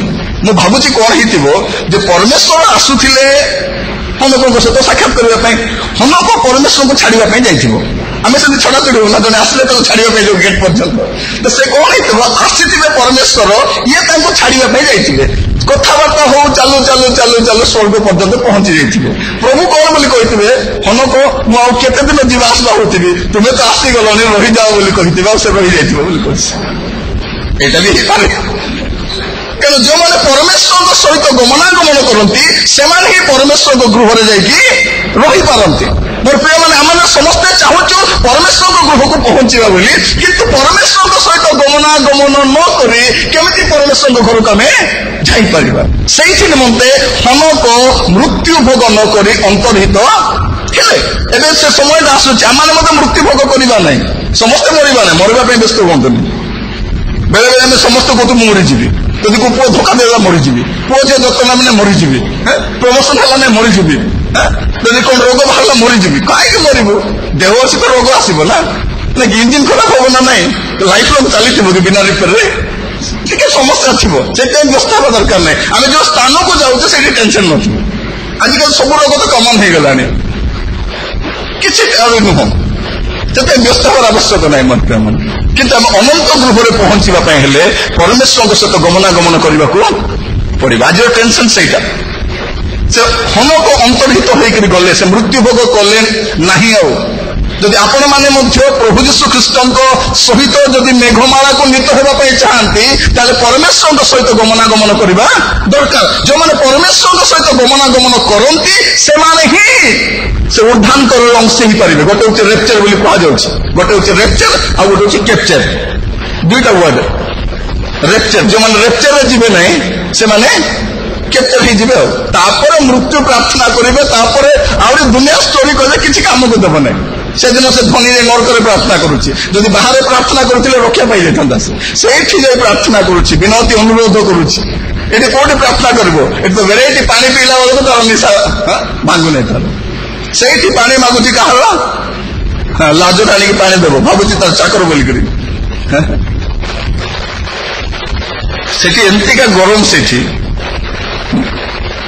ପାଣି କୋଉଠି ପହଞ୍ଚିବ ପାଣି ଗଲେ ବି ବାଷ୍ପ ହେଇଯିବ ସେଠି ପାଣି ମିଳିବ ନାହିଁ ସେଠି ତ ଏଇଠି ଆମେ ଦେଖୁଛୁ ଯେ ହନକ ପରମେଶ୍ୱରଙ୍କ ସହିତ ଗମନାଗମନ କଲେ ଆଉ ତାପରେ ତୃତୀୟ ବ୍ୟକ୍ତି ଯାହାଙ୍କର ଆଜି ଆମେ ଧ୍ୟାନ କରୁଛୁ ସେ ହେଉଛନ୍ତି ନୋହ ପରମେଶ୍ୱରଙ୍କ ସହିତ ଗମନାଗମନ କରୁଛନ୍ତି ଯେହେତୁ ସେ ପରମେଶ୍ୱରଙ୍କ ସହିତ ଗମନାଗମନ କରୁଛନ୍ତି ସେଥି ନିମନ୍ତେ ସେ ପ୍ରଭୁଙ୍କ ଦୃଷ୍ଟିରେ ଅନୁଗ୍ରହ ମଧ୍ୟ ପ୍ରାପ୍ତ ହେଉଛନ୍ତି ମାତ୍ର ନୋହ ପରମେଶ୍ୱରଙ୍କ ଦୃଷ୍ଟିରେ ଅନୁଗ୍ରହ ପ୍ରାପ୍ତ ହେଲେ କାହିଁକି ଅନୁଗ୍ରହ ପ୍ରାପ୍ତ ହେଲେ ଯେହେତୁ ସେ ପରମେଶ୍ୱରଙ୍କ ସହିତ ସଦାପ୍ରଭୁଙ୍କ ସହିତ ଗମନାଗମନ କରୁଛନ୍ତି ଯେଉଁମାନେ ସଦାପ୍ରଭୁଙ୍କ ସହିତ ଗମନାଗମନ କରନ୍ତି ସେମାନେ ପ୍ରଭୁଙ୍କ ଦୃଷ୍ଟିରେ ଅନୁଗ୍ରହ ପାଆନ୍ତି ଆଉ ପ୍ରଭୁ ଏ ଜଗତକୁ ବିନଷ୍ଟ କରିବା ସମୟରେ ସେମାନଙ୍କୁ ଗୋଟେ ସୁରକ୍ଷିତ ସ୍ଥାନକୁ ନେଇକି ଯିବେ ଆଉ ଆଜିର ଟେମ୍ପରାରୀ ସୁରକ୍ଷିତ ସ୍ଥାନ କଣ ମଣ୍ଡଳୀ ଜଗତରେ ଯଦି ସୁରକ୍ଷାର ଜାଗା ଯଦି କୋଉଟା ଅଛି ମଣ୍ଡଳୀ ଅଛି ସେଇଥି ନିମନ୍ତେ ମଣ୍ଡଳୀରେ ବହୁତ ଟେନସନ ଦେଖାଯାଏ ଶୈତାନର ଦିଟା ଶତ୍ରୁ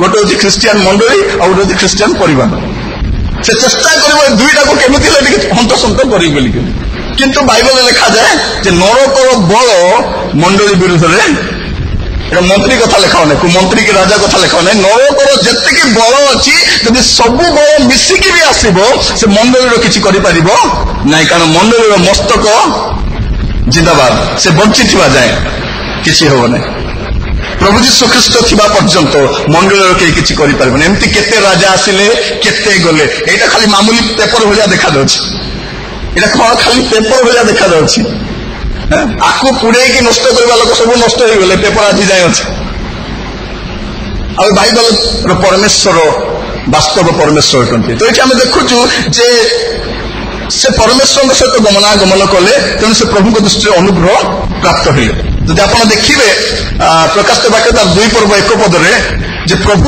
ଯୀଶୁ ଖ୍ରୀଷ୍ଟ ମଣ୍ଡଳୀ ମଧ୍ୟରେ ଗମନାଗମନ କରିବା ପାଇଁ ଚାହାନ୍ତି ମଣ୍ଡଳୀ ମଧ୍ୟରେ ଗମନାଗମନକାରୀ ଶକ୍ତ ଆତ୍ମା ଏହି କଥା କୁହନ୍ତି ପରମେଶ୍ୱର ଏହି କଥା କୁହନ୍ତି ପ୍ରଭୁ ଯୀଶୁ ଖ୍ରୀଷ୍ଟ ମଣ୍ଡଳୀ ମଧ୍ୟରେ ଗମନାଗମନ କରିବା ପାଇଁ ଚାହାନ୍ତି କିନ୍ତୁ ଆଜିର ମଣ୍ଡଳୀ ପ୍ରଭୁ ଯୀଶୁ ଖ୍ରୀଷ୍ଟ ରହିଲା ଭଳିଆ କଣ୍ଡିସନରେ ଅଛି କି ଆମର ଜୀବନକୁ ଦେଖିବା ମୋ ସହିତ ପ୍ରଭୁ ରହିଲା ଭଳିଆ ଲାଗୁଛି କି ଆପଣଙ୍କର ଜୀବନକୁ ଆପଣଙ୍କ ପରିବାରକୁ ଟିକେ ଭଲ କରି ସମୀକ୍ଷା କରି ଦେଖନ୍ତୁ ସେଇ ଜାଗାରେ ପ୍ରଭୁ ଯୀଶୁ ଖ୍ରୀଷ୍ଟ ରହିପାରିବେ କି ପରମେଶ୍ୱରଙ୍କ ଆତ୍ମା ରହିପାରିବେ କି ଆମର ଘରର ଅବସ୍ଥା ଏମିତି ଅଛି ସଦାପ୍ରଭୁ ଏଇ ଗୃହର କର୍ତ୍ତା ବେଳକୁ ଭିତରେ ପଶିଲା ଗୋଟେ ହିରୋଇନର ଫଟୋ ଥିବ ପଶୁ ଲେଖାଇ ତ ସଦାପ୍ରଭୁ ଗୃହର କର୍ତ୍ତା ପଶିଲା ବେଳକୁ ଗୋଟେ ହିରୋଇନ ଫଟୋଟା ଗୋଟେ ଅଧା ଡ୍ରେସ ପିନ୍ଧିକି ଠିଆ ହେଇଥିବ ୱେଲକମ କରିବା ପାଇଁ ସେଇ ଘରେ ପ୍ରଭୁ ଥିବେ କି ଟିଭି ଚ୍ୟାନେଲରେ ଯାହା ଯାହା ସିନେମା ଆସିଲେ ମଧ୍ୟ ମୁଁ ଦେଖୁଛି ମତେ ଯାହା ଇଚ୍ଛା ତାହା ଖାଉଛି ମୁଁ ଯାହା ବି ଏଫୋର୍ଡ କରିପାରିବି ମୋର ପ୍ରିୟ ମାନେ ଆପଣ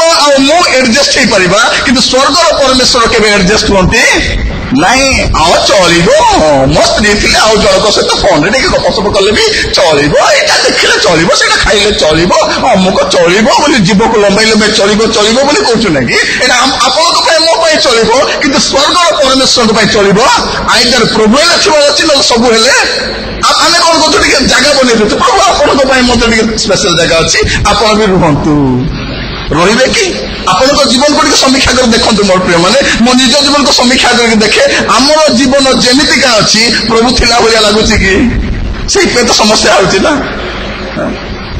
କାହିଁକି ପ୍ରଭୁଙ୍କର ଉପସ୍ଥିତି ରହୁ ନାହିଁ କାହିଁକି ଆମେ ପ୍ରାର୍ଥନା କଲେ ପ୍ରଭୁ ଶୁଣି ପାରୁନାହାନ୍ତି କାରଣ ଆମେ ନେଟୱାର୍କ ଏରିଆର ବାହାରେ ଆମେ ରହୁଛୁ ସେଇଟା ହିଁ ଟେନସନ ନେଟୱାର୍କ ଏରିଆରେ ବାହାରେ ଥାଇକି ଯେତେ ମୋବାଇଲ ବାରମ୍ବାର ଦେଖାଇବା କଥା ନାହିଁ ଏତେ ଦାମିକା ମୋବାଇଲ ଗୁଡାକ ଆମେ ବ୍ୟବହାର କରୁଛୁ ସେଇ ମୋବାଇଲ ଗୁଡାକ ଯେତେ ଦାମିକା ହେଲେ ବି ଯଦି ଆପଣ ଫୁଲବାଣୀର କୌଣସି ଜଙ୍ଗଲ ଭିତରେ ପଶିଯିବେ ନେଟୱାର୍କ ଖେଳନା ସହିତ ସମାନ ସେଇଟା କିଛି ନାହିଁ ତାହେଲେ ଗୋଟେ ମିଟିଂରେ ଯାଇଥିଲି ସମସ୍ତେ ବଡ ବଡଟା ଧରିଥିଲେ ବହୁତ ଭଲ ମୋବାଇଲ ଗୁଡା ଧରିଥିଲେ ମୋ ମୋବାଇଲ କାଢିଲି ବି ନାହିଁ ସେଠି କାଳେ ମୋର ଇମେଜଟା ଡ୍ୟାମେଜ ହେଇଯିବ ବୋଲିକି ମୁଁ ଛୁଇଁଲି ବି ନାହିଁ, କାଢିଲି ବି ନାହିଁ, ଏତେ ଦାମିକା। ତାପରେ ଗୋଟିଏ କଥା ମୁଁ କହିଲି, ସେମାନେ କହିଲେ ନେଟୱାର୍କ ଆସୁନାହିଁ। ଦିଲ୍ଲୀରୁ କେତେ ବକ୍ତା ଆସିଥିଲେ, କହିଲେ ନେଟୱାର୍କ ଆସିଲେ। ମୁଁ କହିଲି ନେଟୱାର୍କ ଆସିବ ନାହିଁ, ନେଟୱାର୍କ ନ ଆସିଲେ ଖେଳନା ସହିତ ସମାନ। ଆମର ଜୀବନରେ ସେମିତି ଏକା। ନେଟୱାର୍କ ବାହାରେ ଥିଲେ କଣ କିଛି ନାହିଁ, ନା ଝରକା ନା ଘାଟକା ଭଳିଆ ଅବସ୍ଥା। ସେଥିପାଇଁ ଆପଣ ନେଟୱାର୍କ ଏରିଆ ଭିତରେ ରୁହନ୍ତୁ, ପରମେଶ୍ୱରଙ୍କ ରୋଗ ଆପଣ ଶୁଣିପାରିବେ। ଆପଣ ନେଟୱାର୍କ ଏରିଆ ଭିତରେ ରହିଲେ ପ୍ରଭୁକୁ ଆପଣ ଯାହା କହିଲେ ସେ ବି ଶୁଣି ନା। ଆମେ ପ୍ରଭୁଙ୍କୁ କହିଲେ ପ୍ରଭୁ ଶୁଣି ପାରୁନାହାନ୍ତି, ପ୍ରଭୁ ଆମକୁ କହିଲେ ଆମେ ଶୁଣି ପାରୁନାହୁଁ, କାରଣ ଆମେ ନେଟୱାର୍କ ଏରିଆ ବାହାରେ ଅଛୁ। ସେଇଟା ହଉଛି ଟେନସନ। ସେଇଠି ଆମେ ଦେଖୁଛୁ କଣ ଯେ ପରମେଶ୍ୱର ମଣ୍ଡଳୀ ସହିତ ଗମନାଗମନ କରିବା ପାଇଁ ଚାହାନ୍ତି, ରହିବା ପାଇଁ ଚାହାନ୍ତି। ମୋର ପ୍ରିୟ ଭାଇ ଭଉଣୀ ମାନେ, ପ୍ରଭୁ ଆମମାନଙ୍କୁ ଅନୁଗ୍ରହ କରନ୍ତୁ। ଆଜିର ବାକ୍ୟର ଶେଷାଂଶ ଆଡ଼କୁ ମୁଁ ପହଞ୍ଚିବା ପାଇଁ ଚାହେଁ। ଏଠି ଆପଣ ଦେଖିବେ ଯେ ନୋହ ପରମେଶ୍ୱରଙ୍କ ଦୃଷ୍ଟିରେ ଅନୁଗ୍ରହ ପ୍ରାପ୍ତ ହେଉଛନ୍ତି। କାହା ଦୃଷ୍ଟିରେ? ସଦାପ୍ରଭୁଙ୍କ ଦୃଷ୍ଟି। କାରଣ ସଦାପ୍ରଭୁ ଦେଖନ୍ତି, ଆଉ ଆକାଶ ତଳେ ଗୋଟିଏ ପ୍ରଭୁ ଯେ ଦେଖିପାରନ୍ତି ସେ ହେଉଛନ୍ତି ସଦାପ୍ରଭୁ। ଆଉ ତାଙ୍କର ଆଖି ଏତେ ସଫା ଯେ ସବୁ ଦେଖିପାରିବେ। ଆଜିର ସମୟରେ ଆମେ ଯୋଉ ମେଡିକାଲ ଟେଷ୍ଟ କରୁଛୁ, ସବୁ ଛୋଟ ବଡଟା ଗୋଟେ ଡିଟେଲ୍ସ ଆସୁଛି ନା। ସେ ମେସିନ ଯଦି ଏତିକି ବାହାର କରିପାରୁଛି, ହେଲେ ମସିହାଙ୍କର ଆଖି କେମିତି ନଥିବ ମୋର ପ୍ରିୟମାନେ। ସେଇଟା ଆପଣ ଟିକେ ଚିନ୍ତା କରିବେ। ଦେଖନ୍ତୁ, ସେ ତ ପ୍ରଭୁ, ତାଙ୍କୁ କିଏ ଫାଙ୍କି ମାରିପାରିବ? ତାଙ୍କୁ କିଏ ବୋକା ବନେଇ ପାରିବ? ଆମେ ଅନ୍ୟମାନଙ୍କୁ ବୋକା ବନେଇ ପାରିବ। ଆମର ଭଳିଆ ପ୍ରଚାରକ ମାନେ ଆପଣମାନଙ୍କୁ ବୋକା ବନେଇ ଦେଇଥିବ, କିନ୍ତୁ ତାଙ୍କୁ କିଏ ବୋକା ବନେଇବ? ସେଇ ଭୟରେ ହିଁ ସେବା କାର୍ଯ୍ୟ କରିବା ପାଇଁ ପଡୁଛି। ଆପଣମାନେ କେତେ ଆପ୍ରିସିଏଟ କରିବେ ସେଇଟା ବଡ କଥା ନାହିଁ। ସେଇଦିନ ପ୍ରଭୁ ଯୀଶୁ ଖ୍ରୀଷ୍ଟ ମତେ ଚିହ୍ନିଛି ବୋଲି କହିଲେ, ବେଶ ଉତ୍ତମ ବିଶ୍ୱସ୍ତ ଦାସ, କିନ୍ତୁ ଅଳ୍ପ ବିଷୟରେ ବିଶ୍ୱସ୍ତ ହେଲା। ଏତିକି ଯଦି ସେ କହିଲେ ବହୁତ ଖୁସି, ଆଉ ବେଶୀ କିଛି ଦରକାର ନାହିଁ। ସେଇ ଗୋଟିଏ ବିଷୟକୁ ଲକ୍ଷ୍ୟ କରି ସେବା କାର୍ଯ୍ୟ କରୁଛୁ, ଆଉ ଦ୍ୱିତୀୟ ଲକ୍ଷ୍ୟ କିଛି ନାହିଁ। ଦ୍ୱିତୀୟ ଲକ୍ଷ୍ୟ କିଛି ନାହିଁ। କାରଣ ପରମେଶ୍ୱର ମୋର ଯଥେଷ୍ଟରୁ ଅଧିକ ଯତ୍ନ ନେଇଛନ୍ତି। 3 ବର୍ଷ ହେଲା ମୋବାଇଲ ମୁଁ ରିଚାର୍ଜ କରିନାହିଁ। କିଏ ରିଚାର୍ଜ କରିଦେଉଛି ମୁଁ ଜାଣିବି ନାହିଁ। ସେଇଟା ସେ ଲୋକ ପକାଇ ଦେଉଛି, ଦୋକାନ ବାଲା କହୁଛି ଆଜ୍ଞା ଆସିଲା କି ବୋଲିକି। ଆଜ୍ଞା କିଏ ପକାଇ ଦେଲେ ବୋଲେ ନାହିଁ, ସେ ଦେଇକି ଗଲେ ତ। ଯଦି ପରମେଶ୍ୱର ଯଦି ମୋର ମୋବାଇଲକୁ ରିଚାର୍ଜ କରି ଦେଉଛନ୍ତି, ମୋର ମୋବାଇଲର ଯତ୍ନ ନେଉଛନ୍ତି, ମୋର କଣ ଯତ୍ନ ନେବେ ନାହିଁ? ସେ ଲୋକ ରିଚାର୍ଜ କଲା ଦିନରୁ ମତେ ଡର ଆସିଲାଣି। ଆଣ୍ଡୁ ପାଣ୍ଡୁ କଥା ହଉନାହିଁ, କାରଣ ପରମେଶ୍ୱରଙ୍କ ପଇସାରେ ମୁଁ କଥା ହଉଛି। ସେଥିପାଇଁ ଯାହା ତ କଥା ହୁଏ, ମାତିକି କଥା ହୁଏ, ସରିଲା କଥା। ବେଳେବେଳେ ମୋ ସ୍ତ୍ରୀ ବି କୁହନ୍ତି, ତୁମେ କାହିଁକି ଫୋନ ହଠାତ୍ କରି କାଟି ଦେଉଛ? ସମସ୍ତ ଗପିବା ପାଇଁ ଘରେ ଆସିଲେ ଗପିବି, ବାହାରେ କଣ ଗପିବା ଦରକାର? ମୋର ପ୍ରିୟ ମାନେ, ମୁଁ କହିବା ପାଇଁ ଚାହେଁ, କାରଣ ବାଇବଲର ପରମେଶ୍ୱରଙ୍କ ଦୃଷ୍ଟିରେ ଆପଣମାନଙ୍କର ପ୍ରତ୍ୟେକ କଥାର ବିଚାର, ପ୍ରତ୍ୟେକ କାର୍ଯ୍ୟ ଆଉ ପ୍ରତ୍ୟେକ କଥା ବିଚାରିତ ଅବଶ୍ୟ ହେବ ହିଁ ହେବ। ମନେ ରଖିଥାନ୍ତି, ପରମେଶ୍ୱରଙ୍କ ଫାଇଲ ଯେତେବେଳେ ଖୋଲିବ, ସେଇଦିନ ଆମ ଆଖି ଭିତରେ କେତେ ଲୋକ ଅଛନ୍ତି ସବୁ ଦେଖା ନାଇଁ। ଏ ସ୍ତ୍ରୀକୁ ଦେଖିଲେ ଟିକେ ପାଣି ପିଉଛୁ, ସେ ସ୍ତ୍ରୀକୁ ଦେଖିଲେ ଟିକେ ଲାଳ ଗଡୁଛି, କୋକିଶେଳି ଭଳିଆ ହଉଛୁ, ଏ ସବୁ ପିକ୍ଚର ସେଦିନ ଥିବ। ପ୍ରଭୁ ତୋର ଆଖି ଗୋଟେ ଇନଲାର୍ଜ করে ଦେଖ ଦେଖ ଦେଖ ଦେଖ ବୋଲା ବେଳକୁ ସବୁ ପିକ୍ଚର ଭର୍ତ୍ତି ହେଇକି ପରମେଶ୍ୱର ଯଦି ବିଚାର କରିବେ କେମିତି ଥିବ ଭାବି ଦେଖନ୍ତୁ। ତାଙ୍କ ସମ୍ମୁଖରେ କିଏ ଠିଆ ହବ? ବାଇବଲ କହେ ଯେ ପରମେଶ୍ୱର ଆଗ ମଣ୍ଡଳୀର ବିଚାର ହିଁ କରିବେ। ମଣ୍ଡଳୀର ବିଚାର ଆଗ କରିବେ, ଜଗତର ବିଚାର ପରେ କରିବେ। ତ ଏଠି ଆମେ ଦେଖୁଛୁ ଯେ ନୋହ ପରମେଶ୍ୱରଙ୍କ ସହିତ ଗମନାଗମନ କଲେ, ଆଉ ପରମେଶ୍ୱରଙ୍କ ସହିତ ଗମନାଗମନ କରିବାରୁ ତାହାଙ୍କ ଦୃଷ୍ଟିରେ ସେ ଅନୁଗ୍ରହ ପ୍ରାପ୍ତ ହେଉଛନ୍ତି। ମୋ ପ୍ରିୟମାନେ, ଆଜି ଆମେ ଚିନ୍ତା କରୁ, ମୁଁ ଯୋଉ ଜୀବନ କାଟୁଛି ପରମେଶ୍ୱରଙ୍କ ସହିତ ଗମନାଗମନ କରୁଛି କି? ଆପଣ ଚାଲିବା ସମୟରେ ଦେଖନ୍ତୁ, ଏଇ ରାସ୍ତାରେ ଯୀଶୁ କଣ ଯାଇଛନ୍ତି? ମୁଁ ଯୋଉ ପ୍ରକାର ଜୀବନ କାଟୁଛି, କଣ ଏଇ ଜୀବନରେ ପ୍ରଭୁ ସନ୍ତୁଷ୍ଟ ଅଛନ୍ତି? ଆପଣ ମୁଁ ସନ୍ତୁଷ୍ଟ ହୋଇଯାଇପାରିବା, କିନ୍ତୁ ସ୍ୱର୍ଗର ପରମେଶ୍ୱର କଣ ସନ୍ତୁଷ୍ଟ ଅଛନ୍ତି ମୋର ଜୀବନରେ? ଲେଖାଯାଉଛି ଯେ ନୋହ ପରମେଶ୍ୱରଙ୍କ ସହିତ ଗମନାଗମନ କଲେ, ଆଉ ଲେଖାଯାଏ ସେ ପ୍ରଭୁଙ୍କ ଦୃଷ୍ଟିରେ ଅନୁଗ୍ରହ ପ୍ରାପ୍ତ ହେଲେ। ପ୍ରଭୁଙ୍କ ଦୃଷ୍ଟିରେ ଅନୁଗ୍ରହ ପ୍ରାପ୍ତ ହେଲେ କଣ ହୁଏ ତାହା ମୁଁ କହି ସାରିବା ପାଇଁ ଚାହେଁ। ପ୍ରଭୁଙ୍କ ଦୃଷ୍ଟିରେ ଅନୁଗ୍ରହ ପ୍ରାପ୍ତ ହେଲେ କେତେବେଳେ ଆମେ ଅନୁଗ୍ରହ ପ୍ରାପ୍ତ ହୋଇପାରିବା? ଯେତେବେଳେ ଆମେ ପ୍ରଭୁଙ୍କ ସହିତ ଗମନାଗମନ କରିବା। ପ୍ରଭୁଙ୍କ ସହିତ ଗମନାଗମନ ଆଜି ଚେଷ୍ଟା କରିବା, ପ୍ରଭୁ ମୁଁ ଆପଣଙ୍କ ସହିତ ଗମନାଗମନ କରିବି। କାରଣ ପ୍ରଭୁଙ୍କ ସହିତ ଗମନାଗମନକାରୀ ମାନେ ହିଁ ଉର୍ଦ୍ଧାନ୍ତରରେ ନିଆଯିବେ, ଯାହା ଆମେ ହନୋକଙ୍କର ଦୃଷ୍ଟାନ୍ତରେ ଦେଖୁଛୁ। ଯେଉଁମାନେ ଖ୍ରୀଷ୍ଟଙ୍କ ଠାରେ ଥାଇ ମରନ୍ତି ସେମାନେ ଉଠିବେ, ଯେଉଁମାନେ ଖ୍ରୀଷ୍ଟଙ୍କ ଠାରେ ଥାଇ ମରିଛନ୍ତି ସେମାନେ ଉଠିବେ, ବାକି ସବୁ ଟିକେ ଡେରିରେ ଉଠିବେ ବିଚାରିତ ହେବା ପାଇଁ। ଟାଇମ୍ ଅଛି, ସେମାନେ ବି ଉଠିବେ। କିନ୍ତୁ ଏଠି ଆମେ ଦେଖୁଛୁ ଯେ ସେ ପ୍ରଭୁଙ୍କ ଦୃଷ୍ଟିରେ ଅନୁଗ୍ରହ ପ୍ରାପ୍ତ ହେଲେ। ପ୍ରଭୁଙ୍କ ଦୃଷ୍ଟିରେ ଅନୁଗ୍ରହ ପ୍ରାପ୍ତ ହେଲେ 3ଟି ବିଷୟ ପ୍ରଭୁ କରନ୍ତି। ଆଦି ପୁସ୍ତକ 6 ପର୍ବ ତାର 18 ପଦ। ପ୍ରଭୁଙ୍କ ଦୃଷ୍ଟିରେ ଅନୁଗ୍ରହ ପାଇଲେ ପ୍ରଥମ ବିଷୟ ପ୍ରଭୁ କରନ୍ତି, ଆଦି 6 ତାର 18। ମାତ୍ର ଆମ୍ଭେ ତୁମ ସହିତ ଆପଣ ନିୟମ ସ୍ଥିର କରିବା। ପ୍ରଥମ କଥା କଣ କରନ୍ତି? ପରମେଶ୍ୱର ସଦାପ୍ରଭୁ ନିୟମ ସ୍ଥିର କରନ୍ତି, ଚୁକ୍ତି କରନ୍ତି, କଭନେଣ୍ଟ କରନ୍ତି। ସେ ପ୍ରଥମ କଥା, ଯେଉଁମାନେ ପ୍ରଭୁଙ୍କ ସହିତ ଗମନାଗମନ କରନ୍ତି, ପ୍ରଭୁଙ୍କ ଦୃଷ୍ଟିରେ ଅନୁଗ୍ରହ ପାଆନ୍ତି, ପ୍ରଥମ କାର୍ଯ୍ୟ ପ୍ରଭୁ କରନ୍ତି ତାହା ହେଉଛି କଣ? ଯେ ପ୍ରଭୁ ତା ସହିତ ନିୟମ ସ୍ଥିର କରନ୍ତି। ସ୍ୱର୍ଗର ପରମେଶ୍ୱର ଯେ ସର୍ବଶକ୍ତିମାନ, ଏକମାତ୍ର, ଯାହାଙ୍କ ଛଡା ପ୍ରଭୁ କେହି ନାହିଁ, ସେହି ପରମେଶ୍ୱର ମନୁଷ୍ୟ ସହିତ କଣ କରୁଛନ୍ତି? ଚୁକ୍ତି କରୁଛନ୍ତି। ମନୁଷ୍ୟ ସହିତ ସେ ନିୟମ କରୁଛନ୍ତି। ପ୍ରଭୁଙ୍କର ନିୟମ କେମିତିକା ଥାଏ? ଦୟାକରି ମସ୍ତ ଖୋଲନ୍ତୁ ମଲାଖି ତାର 2 ପର୍ବ 5 ପଦ। ପ୍ରଭୁ ନିୟମ କଲେ କଣ କରନ୍ତି? ମଲାଖି ତାର 2 ପର୍ବ 5 ପଦ। ତାହା ସଙ୍ଗେ ଆମ୍ଭର ଯେଉଁ ନିୟମ ଥିଲା ତାହା ଜୀବନ ଓ ଶାନ୍ତିକର ଥିଲା। ପ୍ରଭୁଙ୍କର ଯେତେବେଳେ ନିୟମ କରନ୍ତି 2ଟା ବିଷୟ ହୁଏ, ତାହା ଜୀବନ ଓ ଶାନ୍ତିକର। ପରମେଶ୍ୱର ଯେତେବେଳେ ଚୁକ୍ତି କରନ୍ତି, ଗୋଟେ ବିଷୟ କରନ୍ତି, ଆମକୁ ଜୀବନ ଦିଅନ୍ତି ଏବଂ ଶାନ୍ତି ମଧ୍ୟ ଦିଅନ୍ତି। ଆଜିର ସମୟରେ ଶାନ୍ତି କୋଉଠି ମିଳୁଛି? ମିଳୁଛି କୋଉଠି ଶାନ୍ତି? ଆମେ ଭାବୁଥିଲୁ ଆଗ କଣ, ଗୋଟେ ଭଲ ଘରଟିଏ ବନେଇଦେଲେ ଶାନ୍ତି ଆସିଛି। ମୋର ଝିଅର ବାହାଘର ଟିକେ କରିଦେଲେ ଶାନ୍ତି ପଳେଇ ଆସିବ ବୋଲିକରି। ବାହାଘର କଲା ପରେ ତ ଅସଲ ଅଶାନ୍ତି ଆରମ୍ଭ ହଉଛି। ଟିକେ ପ୍ରମୋସନ ହେଇଗଲେ ମୋର ଶାନ୍ତି, ମୋ ପିଲାମାନେ ଟିକେ ବଡ ହେଇଗଲେ ଶାନ୍ତି ହେଇଯାଇଥାନ୍ତା, ମୋ ଘର ଉପରେ ଆଉ ଯଦି ଗୋଟେ ଘର ବନେଇଥାନ୍ତି ଶାନ୍ତି ପଳେଇ ଆସିଥାନ୍ତା। ଶାନ୍ତି କୋଉଠି ମୋର ପ୍ରିୟ ମାନେ? ଜଗତରେ ଶାନ୍ତି ନାହିଁ। କାରଣ ଶାନ୍ତିଟା ଜଗତରେ ଉତ୍ପନ୍ନ ନୁହେଁ। ଯେଉଁମାନେ ପ୍ରଭୁଙ୍କ ଦୃଷ୍ଟିରେ ଅନୁଗ୍ରହ ପାଆନ୍ତି, ପ୍ରଭୁ ଯେଉଁମାନଙ୍କ ସହିତ ଚୁକ୍ତି କରନ୍ତି, ସେମାନଙ୍କୁ ଜୀବନ ଦିଅନ୍ତି ଏବଂ ଶାନ୍ତି ଆଜ୍ଞା କରନ୍ତି। ଶାନ୍ତି ପରମେଶ୍ୱର ଦିଅନ୍ତି। ଯୀଶୁ ହେଉଛନ୍ତି ଶାନ୍ତିର ରାଜା। ଆମର ଦେଶରେ ଶାନ୍ତି କାହିଁକି ନାହିଁ? ବିଶ୍ୱରେ କାହିଁକି ଶାନ୍ତି ନାହିଁ? ଯେହେତୁ ସେମାନେ ଯୀଶୁଙ୍କୁ ଅଗ୍ରାହ୍ୟ କରୁଛନ୍ତି। ଶାନ୍ତିର ରାଜାଙ୍କୁ ଅଗ୍ରାହ୍ୟ କଲେ ଶାନ୍ତି ଆସିବ କୋଉଠୁ? ଆଉ ପ୍ରଭୁ କହୁଛନ୍ତି, ମୋର ନିଜର ଶାନ୍ତି ମୁଁ ତୁମମାନଙ୍କୁ ଦାନ କରିକି ଯାଉଛି। ଜଗତ ଯେପରି ଦାନ କରେ ସେମିତିକା ଶାନ୍ତି ନୁହେଁ। ଜଗତର ଶାନ୍ତି କଣ? ଟିକେ ଗୋଟେ ହାର ପିନ୍ଧିଦେଲେ ଟିକେ ସମୟ ଶାନ୍ତି ପଳେଇ ଆସିବ। ଟିକେ ଦାମିକା ଟାବଲେଟ ହାତରେ ଧରିଦେଲେ ଶାନ୍ତି ପଳେଇ ଆସିବ। ଟିକେ ଭଲ ପୋଷାକ ପିନ୍ଧିଦେଲେ ଶାନ୍ତି। ଟିକେ ଗୋରା ଚମଡ଼ା ଥିବା ବର ମିଳିଗଲେ କି କନ୍ୟା ମିଳିଗଲେ ବହୁତ ଶାନ୍ତି ଆମମାନଙ୍କୁ। ଏଇଟା କେତେ ସମୟ ଲାଷ୍ଟିଂ କରିବ ଏ ଶାନ୍ତି? ସେ ଶାନ୍ତି ପଛରେ ଜଗତ ଯାଉଛି, ଯାଉ ମୋର ପ୍ରିୟ ମାନେ। କିନ୍ତୁ ଆମେ ଜାଣିବା ଦରକାର, ଯେଉଁମାନେ ଯୀଶୁଙ୍କ ଠାରେ ରୁହନ୍ତି, ପ୍ରଭୁ ସେମାନଙ୍କୁ ଶାନ୍ତି ଆଜ୍ଞା କରନ୍ତି। ଅନୁଗ୍ରହ ପ୍ରାପ୍ତ ବ୍ୟକ୍ତିମାନେ ଶାନ୍ତି ପାଆନ୍ତି, ଶାନ୍ତି ପ୍ରାପ୍ତ ହୁଅନ୍ତି। ମୋର ପ୍ରିୟ ମାନେ, ପ୍ରଭୁ ଆମମାନଙ୍କୁ ଅନୁଗ୍ରହ କରନ୍ତୁ। ପ୍ରଥମ ବିଷୟ, ଯେତେବେଳେ ପ୍ରଭୁଙ୍କ ଦୃଷ୍ଟିରେ ଅନୁଗ୍ରହ ପାଆନ୍ତି, ପ୍ରଭୁ କରନ୍ତି ନିୟମ ସ୍ଥିର କରନ୍ତି, ପ୍ରଭୁ ଚୁକ୍ତି କରନ୍ତି। କଣ ବୋଲି କହୁଛନ୍ତି 6:18?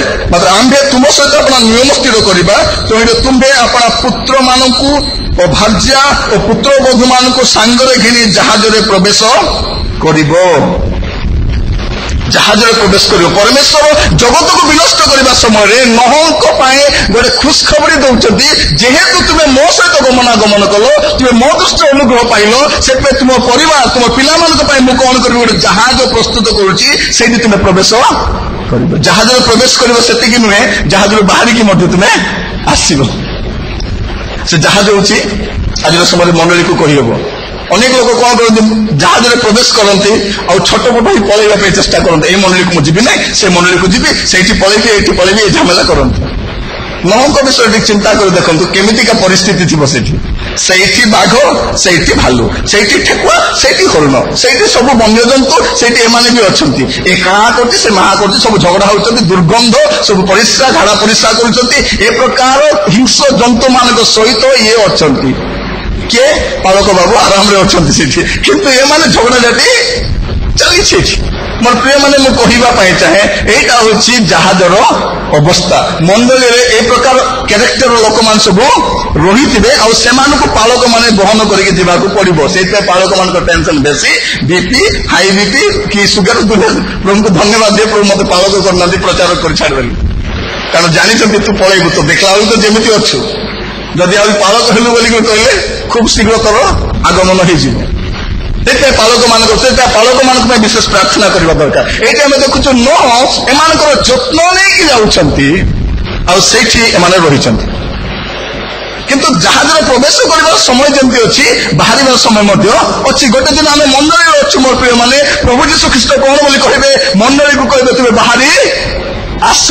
এই ଜଗତରେ ଆମେ ବାହାରି ଯିବାର ସମୟ ଆସିଲାଣି। ମଣ୍ଡଳୀରେ ବେଶୀ ଦିନ ରହିବା ନାହିଁ ମୋର ପ୍ରିୟ ମାନେ, ଜଗତରେ ମଧ୍ୟ ମଣ୍ଡଳୀ ବେଶୀ ଦିନ ରହିବ ନାହିଁ।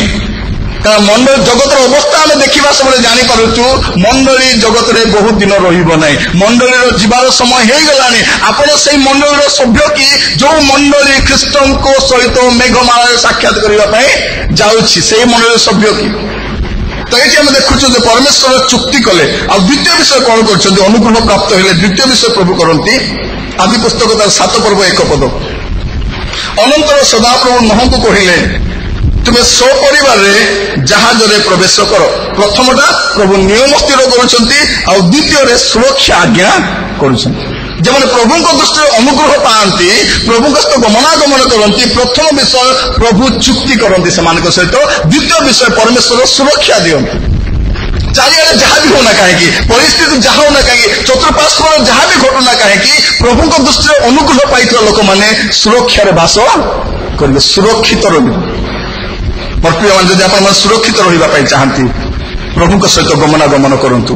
ଆଉ ତୃତୀୟ ବିଷୟ ଆମେ ଦେଖୁଛୁ ଆଦି ପୁସ୍ତକ 8 ପର୍ବ ତାର 1 ପଦରେ ଲେଖାଯାଉଛି, ଅନନ୍ତର ପରମେଶ୍ୱର ନୋହଙ୍କୁ ଓ ତାଙ୍କ ସହିତ ଜାହାଜର ପଶ୍ଚାଦି ସମସ୍ତ ପ୍ରାଣୀଙ୍କୁ ସ୍ମରଣ କଲେ। ତୃତୀୟ ବିଷୟ ପ୍ରଭୁ ସ୍ମରଣ କରନ୍ତି। ଯେଉଁମାନେ ପ୍ରଭୁଙ୍କ ଦୃଷ୍ଟିରେ ଅନୁଗ୍ରହ ପାଆନ୍ତି, ପ୍ରଥମ ବିଷୟ ପ୍ରଭୁ ଚୁକ୍ତି କରନ୍ତି, ଦ୍ୱିତୀୟ ବିଷୟ ସୁରକ୍ଷା ଦିଅନ୍ତି, ଆଉ ତୃତୀୟ ବିଷୟ ସ୍ମରଣ କରନ୍ତି। ପରମେଶ୍ୱର ସ୍ମରଣ କରନ୍ତି। ଭାବତ ନାହିଁ ନହ ବି ଭାବିଥିବ, କାରଣ ପରମେଶ୍ୱର ନହଙ୍କୁ କହିଲେ ତୁମେ ଜାହାଜ ବନାଅ, ପ୍ରବେଶ କର, 40 କିଲୋ 40 ବର୍ଷା ହବ, କିନ୍ତୁ କେତେ ଦିନ ଜାହାଜରେ ରହିବ ସେ କଥା କହିଲେ କି ଜାହାଜରେ କେତେ ଦିନ ରହିବ ବୋଲିକିରି କହିନାହାନ୍ତି। ଆମେ ବି ମଣ୍ଡଳୀରେ କେତେ ଦିନ ଥିବା ଆମେ ଜାଣିନାହୁଁ, କିନ୍ତୁ ଗୋଟେ ଦିନ ଆସିବ ପରମେଶ୍ୱର ସ୍ମରଣ କରିବେ ଆଉ ସେଠୁ ବାହାର କରିକି ଆମକୁ ନେଇକି ଯିବେ।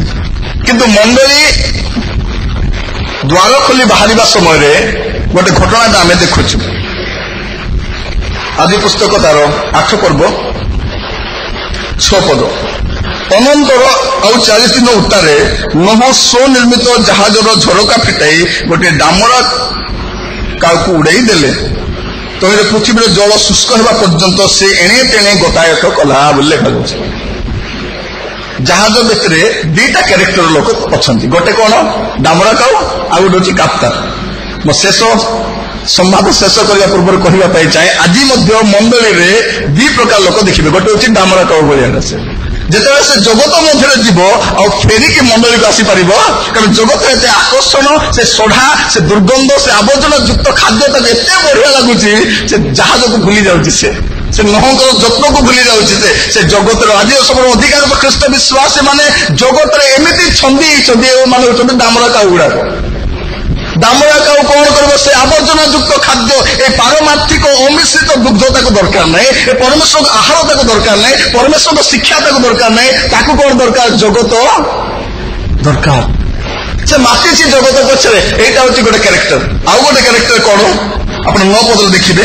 ଏଉଟାରେ ପୃଥିବୀ ଜଳାଚ୍ଛାଦିତ ଥିବାରୁ କାପ୍ତା ଆପଣା ପାଦ ରଖିବା ପାଇଁ ସ୍ଥାନ ନ ପାଇ ଜାହାଜରେ ତାଙ୍କ ନିକଟକୁ ନେଉଟି ଆସିଲା। ଆଉ ଗୋଟେ ହଉଛି କାପ୍ତା। ସେ କଣ ବାହାରକୁ ଯାଉଛି ସତ କଥା, କିନ୍ତୁ ପାଦ ରଖିଲା ଭଳିଆ ଜାଗା ନାହିଁ। ମୋର ପ୍ରିୟ ମାନେ, ଆଜିର ଜଗତର ଅବସ୍ଥା କେମିତି ଅଛି? ପାଦ ରଖିଲା ଭଳିଆ ଜାଗା ଅଛି କି? ଝିଅମାନେ ଯୋଉ ଟ୍ୟୁସନରେ ପଢନ୍ତି, ଯୋଉ କଲେଜକୁ ଯାଆନ୍ତି, କେତେ ପ୍ରକାର ଦୃଷ୍ଟି ସେମାନଙ୍କୁ ଚାହିଁଥାଏ। ଯେମାନଙ୍କୁ ସାର୍ ବୋଲି କୁହନ୍ତି, ଯେମାନଙ୍କୁ ଅତି ସମ୍ମାନ ଦିଅନ୍ତି, ଯୋଉ ସମାଜରେ ଆମେ ବସୁଛୁ ଉଠୁଛୁ। ଜଣେ ବ୍ୟକ୍ତିଙ୍କୁ ଥରେ ମୁଁ ଜଣକ ଘରକୁ ନେଇକି ଯାଇଥିଲି। ତାପରେ ତାଙ୍କୁ ଦ୍ୱିତୀୟ ଥର ସେ ଘରକୁ ମୁଁ ନେଇକି ଯାଇନି।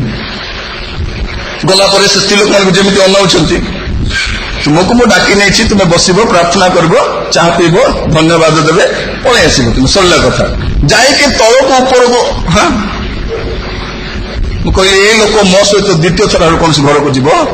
कारण ए प्रकार एक जगत रे आमे बास करूचे मोर प्रिय माने जोठी हमर झियो माने सुरक्षित नहंती हम मां माने सुरक्षित नहंती हम पिला माने सुरक्षित नहंती ए प्रकार कदर्ज्य ए प्रकार गोटे अति जघन्य पाप रे प्रभुत्व थिबा समाज रे बास करूछु और सेठी ए काप्ता रहि परिबो नै काप्ता कोठी कि नेउटी आसीबो से जहाज मध्य को नेउटी कि आसीबो एटा होची काप्ता रो गुण से केमिति लोग सहभागिता को पळे आसीबो प्रभु को लोक मान को मध्य को पळे आसीबो से कहबो एठी मोर रहबार म पई उत्तम मोर प्रिय माने ए दीटा कैरेक्टर मध्य रे आपण को कैरेक्टर आपण डिसाइड करबो जदी आजि भी आपण को भीतर डामरा काउ भलिया स्वभाव अछि ए जगत रो सढ़ा विषय एटा तो अग्नि रे नष्ट होबा पाई जाउछि परमेश्वर को अभिशप्त स्थान सेठु बाहरी की परमेश्वर आपण को मंडली मध्य आनिचंती केबे मध्य उपासना मिस करिवे नै प्रभु को वाक्य सुनिबाटा मिस करिवे नै एबे सीरो कन्वेंशन रे बुढ़ा बुढ़ी को डाकुछन आपण भी भाबंतु अभी तो मैं जवान हो बोली की पळे आसन तो आज भी हमको वाक्य आवश्यक अछि केमिति हम परमेश्वर वाक्य हम सुनि परिबा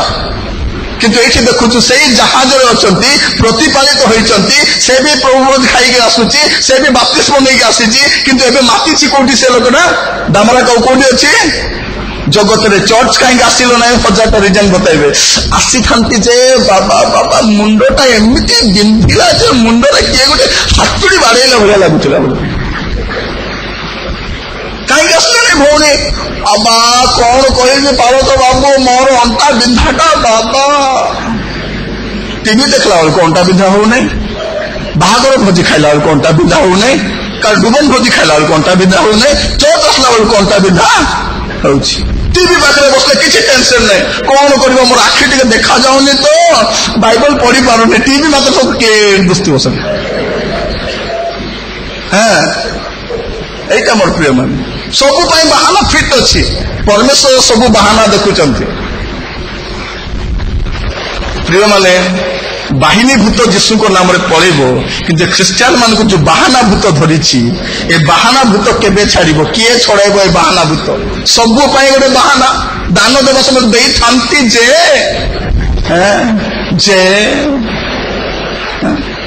आमे जो पैसा संचय कर रखुछु एटा मेडिकल पे काम देबो एटा अमुक पे काम देबो रखंतु ना मेडिकल पे त माने कोन म मेडिकल जीवी बोली आपण प्रस्तुत मूल कथा सेटा का परे हार्ट प्रॉब्लम आसीबो तो सेट पे किछि किछि काई हार्ट प्रॉब्लम आसीबो प्रभु को देई दियंतो जे हार्ट देई छथि तो हार्ट ट्रीटमेंट मते से जत्न नेबे आमे काई से झमेला रे पड़िबा हमर टेंशन कोन आमे सेठी पे संचय करछु मोर प्रिय माने जोटी कीटो और कोन को खाइबो सेठी काई संचय करिवे गोटे विषय धन विषय कहिबा पई चाहे आइदर आपण हेलो धन को छाडी पळेबे धन हेलो आपण को छाडी की पळेबो एटा हो धन विषय सत्यता धन छाडी की पळेबो न आपण धन को छाडी की पळेबे किंतु धन थिबा पर्यंत आपण कोन करिवे दामरा काउ भलिया से जगतर पछरे पागल भलिया बुलंतुने केते जण कोन करंती मॉर्निंग रे बाइबल पढिबे नै प्रार्थना नै किछि नै खाली पिला मन बही पत्र धरिबे कॉलेज को जाइबे ट्यूशन जाइबे एडी जाइबे बाइबल न पढि प्रार्थना न करि आपण केते बड़ लोक हेबे केते बड़ लोक हेबे डॉक्टर हेबे इंजीनियर हेबे कलेक्टर हेबे गवर्नर हेबे साइंटिस्ट हेबे खड़ाना हेबे कोन हेबे ए जगतर ज्ञान तो स्वर्ग को नहीं पारिबने ना परमेश्वर ऑलरेडी गोटे संविधान देइछंती एटा मानरे बाबू स्वर्ग को आसीबो बोली सेट पे प्रथम रे बाइबल पढ आपण तो स्वामी जलखिया मागिले बाइबल पढले कि नै पचारिबे जो माने जलखिया मागिले बाइबल पढलो ना नाही भौणी माने किचन में पसिबा पूर्व प्रार्थना करिवे बाइबल पढिबे तापर चाह बनेबे चाह गोटे डेरी रे पिले कार प्राण पळेबो नै बेले कहती चाह न पिला मते केमती केमती लागुछि बोली मरि जिवे नै चाह न पिले आपण स्त्री को प्रार्थना करबा पे सुजोग दियंतु मोर प्रिय भाई बोले माने म कहिबा पई चाहे प्रभु को दास भाबरे मोर कथा गुडा को टिके हसला बोलिया थाए हसंतु किछि जायस नै किंतु जहां नेबा कथा नै कि जान बाइबल पढिबे ही पढिबे कारण ए दामरा काऊ हां कोन करिवो से मंडली रे प्रतिपालित होबे जगत पछरे धाइतिबो कि आज समय अनेक ख्रिस्टियन दामरा काऊ भलिया बुलुचंती किंतु असल कथा होछि काप्ता से कोन जगत रे पाद रखिबा पई ताको स्थान नाही ए जगत सेमितिका अवस्था मोर पे माने कोठी पाद रखिबे आपण कोठी जिबे कोठी रहिबे ए प्रकार को असुरक्षित कदर्ज्य व्यभिचार आत्मार ନିଶାପୂର୍ଣ୍ଣ ଚାରିଆଡେ ଗୋଟେ ସେକ୍ସ ପଲ୍ୟୁଟେଡ୍ ସୋସାଇଟି, ଏ ଚାରିଆଡେ ଲୋକମାନଙ୍କ ଆଖି ଏତେ କଦର୍ଯ୍ୟ ଭାବରେ ଅନେଇଥାଏ, ସେମିତିକା ସୋସାଇଟି ଆପଣ କୋଉଠି ସୁରକ୍ଷିତ ଥିବେ? ମଣ୍ଡଳୀ ଠାରୁ ଜଗତରେ ଆଉ ସୁରକ୍ଷାର ସ୍ଥାନ କୋଉଠି ନାହିଁ। ଆପଣ ମଣ୍ଡଳୀରେ ଅଛନ୍ତି ନିଜକୁ ଭାଗ୍ୟବାନ ମନେ କରନ୍ତୁ, ଆଉ ଯେଉଁମାନେ ମଣ୍ଡଳୀର ବାହାରେ ଅଛନ୍ତି ସେମାନଙ୍କୁ ମଣ୍ଡଳୀକୁ ନେଇକି ଆସନ୍ତୁ। ଇଭେନ୍ ଆପଣଙ୍କର ଛୁଆମାନଙ୍କୁ, ବାପା ମା ମାନେ ଚର୍ଚ୍ଚ ଆସିକି ଯୁବାମାନଙ୍କୁ ଘରେ ଛାଡିକି ଆସନ୍ତୁ ନାହିଁ, କାରଣ ବାପା ମା ଗଲା ପରେ ତାଙ୍କୁ 3 ଘଣ୍ଟା ଫ୍ରି ଟାଇମ୍ ମିଳୁଛି। ସେମାନେ କଣ ଦେଖୁଛନ୍ତି ମନେ ରଖିଥାନ୍ତୁ। ସେମାନେ ସେଇ ସୁଯୋଗ ଖୋଜୁଥାନ୍ତି। ମା ଟିକେ ବାହାରକୁ ଯାଆନ୍ତୁ, ବାପା ଟିକେ ବାହାରକୁ ଯାଆନ୍ତୁ, କଲ୍ କରି ଗୋଟେ ସାଙ୍ଗରେ ଡାକିବେ, ବସିବେ 3 ଘଣ୍ଟା, କଣ ଗପିବେ, କଣ କରିବେ ଯାଏ ଆସିବେ। ମନେ ରଖିଥାନ୍ତୁ, ମୁଁ ଆପଣମାନଙ୍କର ପୁଅ ଝିଅ ବିରୁଦ୍ଧରେ ବିଷ ବୁଣୁ ନାହିଁ, ଏଇଟା ହଉଛି ଆଜିର ରିଏଲିଟି। ଏଇଟା ସେଠି ଆପଣଙ୍କ ପିଲାମାନଙ୍କୁ ନେଇକି ଆସନ୍ତୁ। ଯଦି ସେଇଠି ପହଞ୍ଚାଇବାର ଅଛି ତାହେଲେ ଏଇ ପର୍ଯ୍ୟନ୍ତ ପହଞ୍ଚାଇ ଦିଅନ୍ତୁ। ଏଇଠି ଯଦି ଆପଣଙ୍କ ପୁଅ ଝିଅ ପହଞ୍ଚିଗଲେ ବଳକା କାମ ପ୍ରଭୁ ଯତ୍ନ ନେବେ। ପ୍ରଭୁ ଆପଣମାନଙ୍କୁ ଆଶୀର୍ବାଦ କରନ୍ତୁ, ସାହାଯ୍ୟ କରନ୍ତୁ। ମୋ ପ୍ରିୟମାନେ, ପ୍ରଭୁଙ୍କ ସହିତ ଗମନାଗମନ କରିବାକାରୀ ହେବା। ଯେଉଁମାନେ ପ୍ରଭୁଙ୍କ ସହିତ ଗମନାଗମନ କରନ୍ତି ସେମାନେ ପ୍ରଭୁଙ୍କ ଦୃଷ୍ଟିରେ ଅନୁଗ୍ରହ ପାଆନ୍ତି। ଆଉ ଯେଉଁମାନେ ପ୍ରଭୁଙ୍କ ଦୃଷ୍ଟିରେ ଅନୁଗ୍ରହ ପାଆନ୍ତି, ପ୍ରଭୁ 3ଟା ବିଷୟ କରନ୍ତି। ସମସ୍ତ ନିୟମ କରନ୍ତି, ଚୁକ୍ତି କରନ୍ତି। ପରମେଶ୍ୱର କୁହନ୍ତି, ବତା ତେରି ରାଜା କିଆ ହେ, ତୋତେ କଣ ଦରକାର କହ ମତେ, ମୁଁ ତୋ ପାଇଁ କରିବି। ତୋର ପରିବାର ଏଣ୍ଟାୟାର ଥିଙ୍ଗସ୍ ମୁଁ ଯତ୍ନ ନେବା ପାଇଁ ଯଥେଷ୍ଟ ଅଟେ। ଆଉ ଦ୍ୱିତୀୟ କଥା, ପ୍ରଭୁ ସୁରକ୍ଷା ଦିଅନ୍ତି। ତୃତୀୟ କଥା, ପ୍ରଭୁ ସ୍ମରଣ କରନ୍ତି।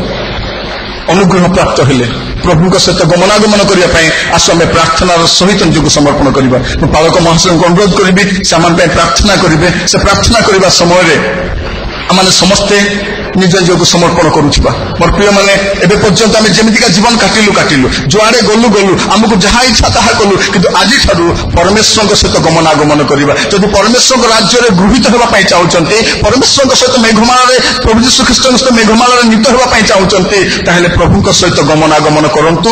ପ୍ରଭୁ ଏ ଜଗତକୁ ନଷ୍ଟ କରିବା ସମୟରେ ଆପଣ ଅନୁଗ୍ରହ ପ୍ରାପ୍ତ ହେବେ। ଆପଣଙ୍କ ପରିବାର ସୁରକ୍ଷାରେ ରହିବ। ସମୀକ୍ଷା କରି ଦେଖନ୍ତୁ, ଆପଣଙ୍କ ଭିତରେ ସେଇ ଡାମରା କାଉଟା ରହିନାହିଁ ତ, ତାକୁ ଉଡେଇ ଦିଅନ୍ତୁ। ସେ ଆପଣଙ୍କ ଜୀବନକୁ ନଷ୍ଟ କରିବ। କାପ୍ତା ପରେ ଜୀବନ ଗୋଟେ ଦେବା ପାଇଁ ପ୍ରାର୍ଥନା କରନ୍ତୁ। এই অসুরক্ষিত কদর্য অভদ্র পাপরে প্রপীড়িত কুকর্মরে লিপ্ত সমাজরে আমি বাস করুছু জগতরে আমানক সুরক্ষার স্থান নাহি মোটে মানে লেখা যায় জগত সেমানকৰ যোগ্য নথিলা আজি বি আমানক পাই যোগ্য স্থান নুহে কেবল প্রভুଙ୍କ রাজ্যরে গৃহীত হেবা পাই আমি সুপ্রস্তুত হে রহু ମୁଁ ପାଳକ ମହାଶୟଙ୍କୁ ଅନୁରୋଧ କରିବି ସେ ପ୍ରାର୍ଥନା କରିବା ସମୟରେ ଆସୁ ଆମେ ନମ୍ରତାର ସହିତ ନିଜ ଜୀବନକୁ ଦେଖୁ ଆଉ ପ୍ରଭୁଙ୍କ ହସ୍ତରେ ସମର୍ପିତ ହଉ।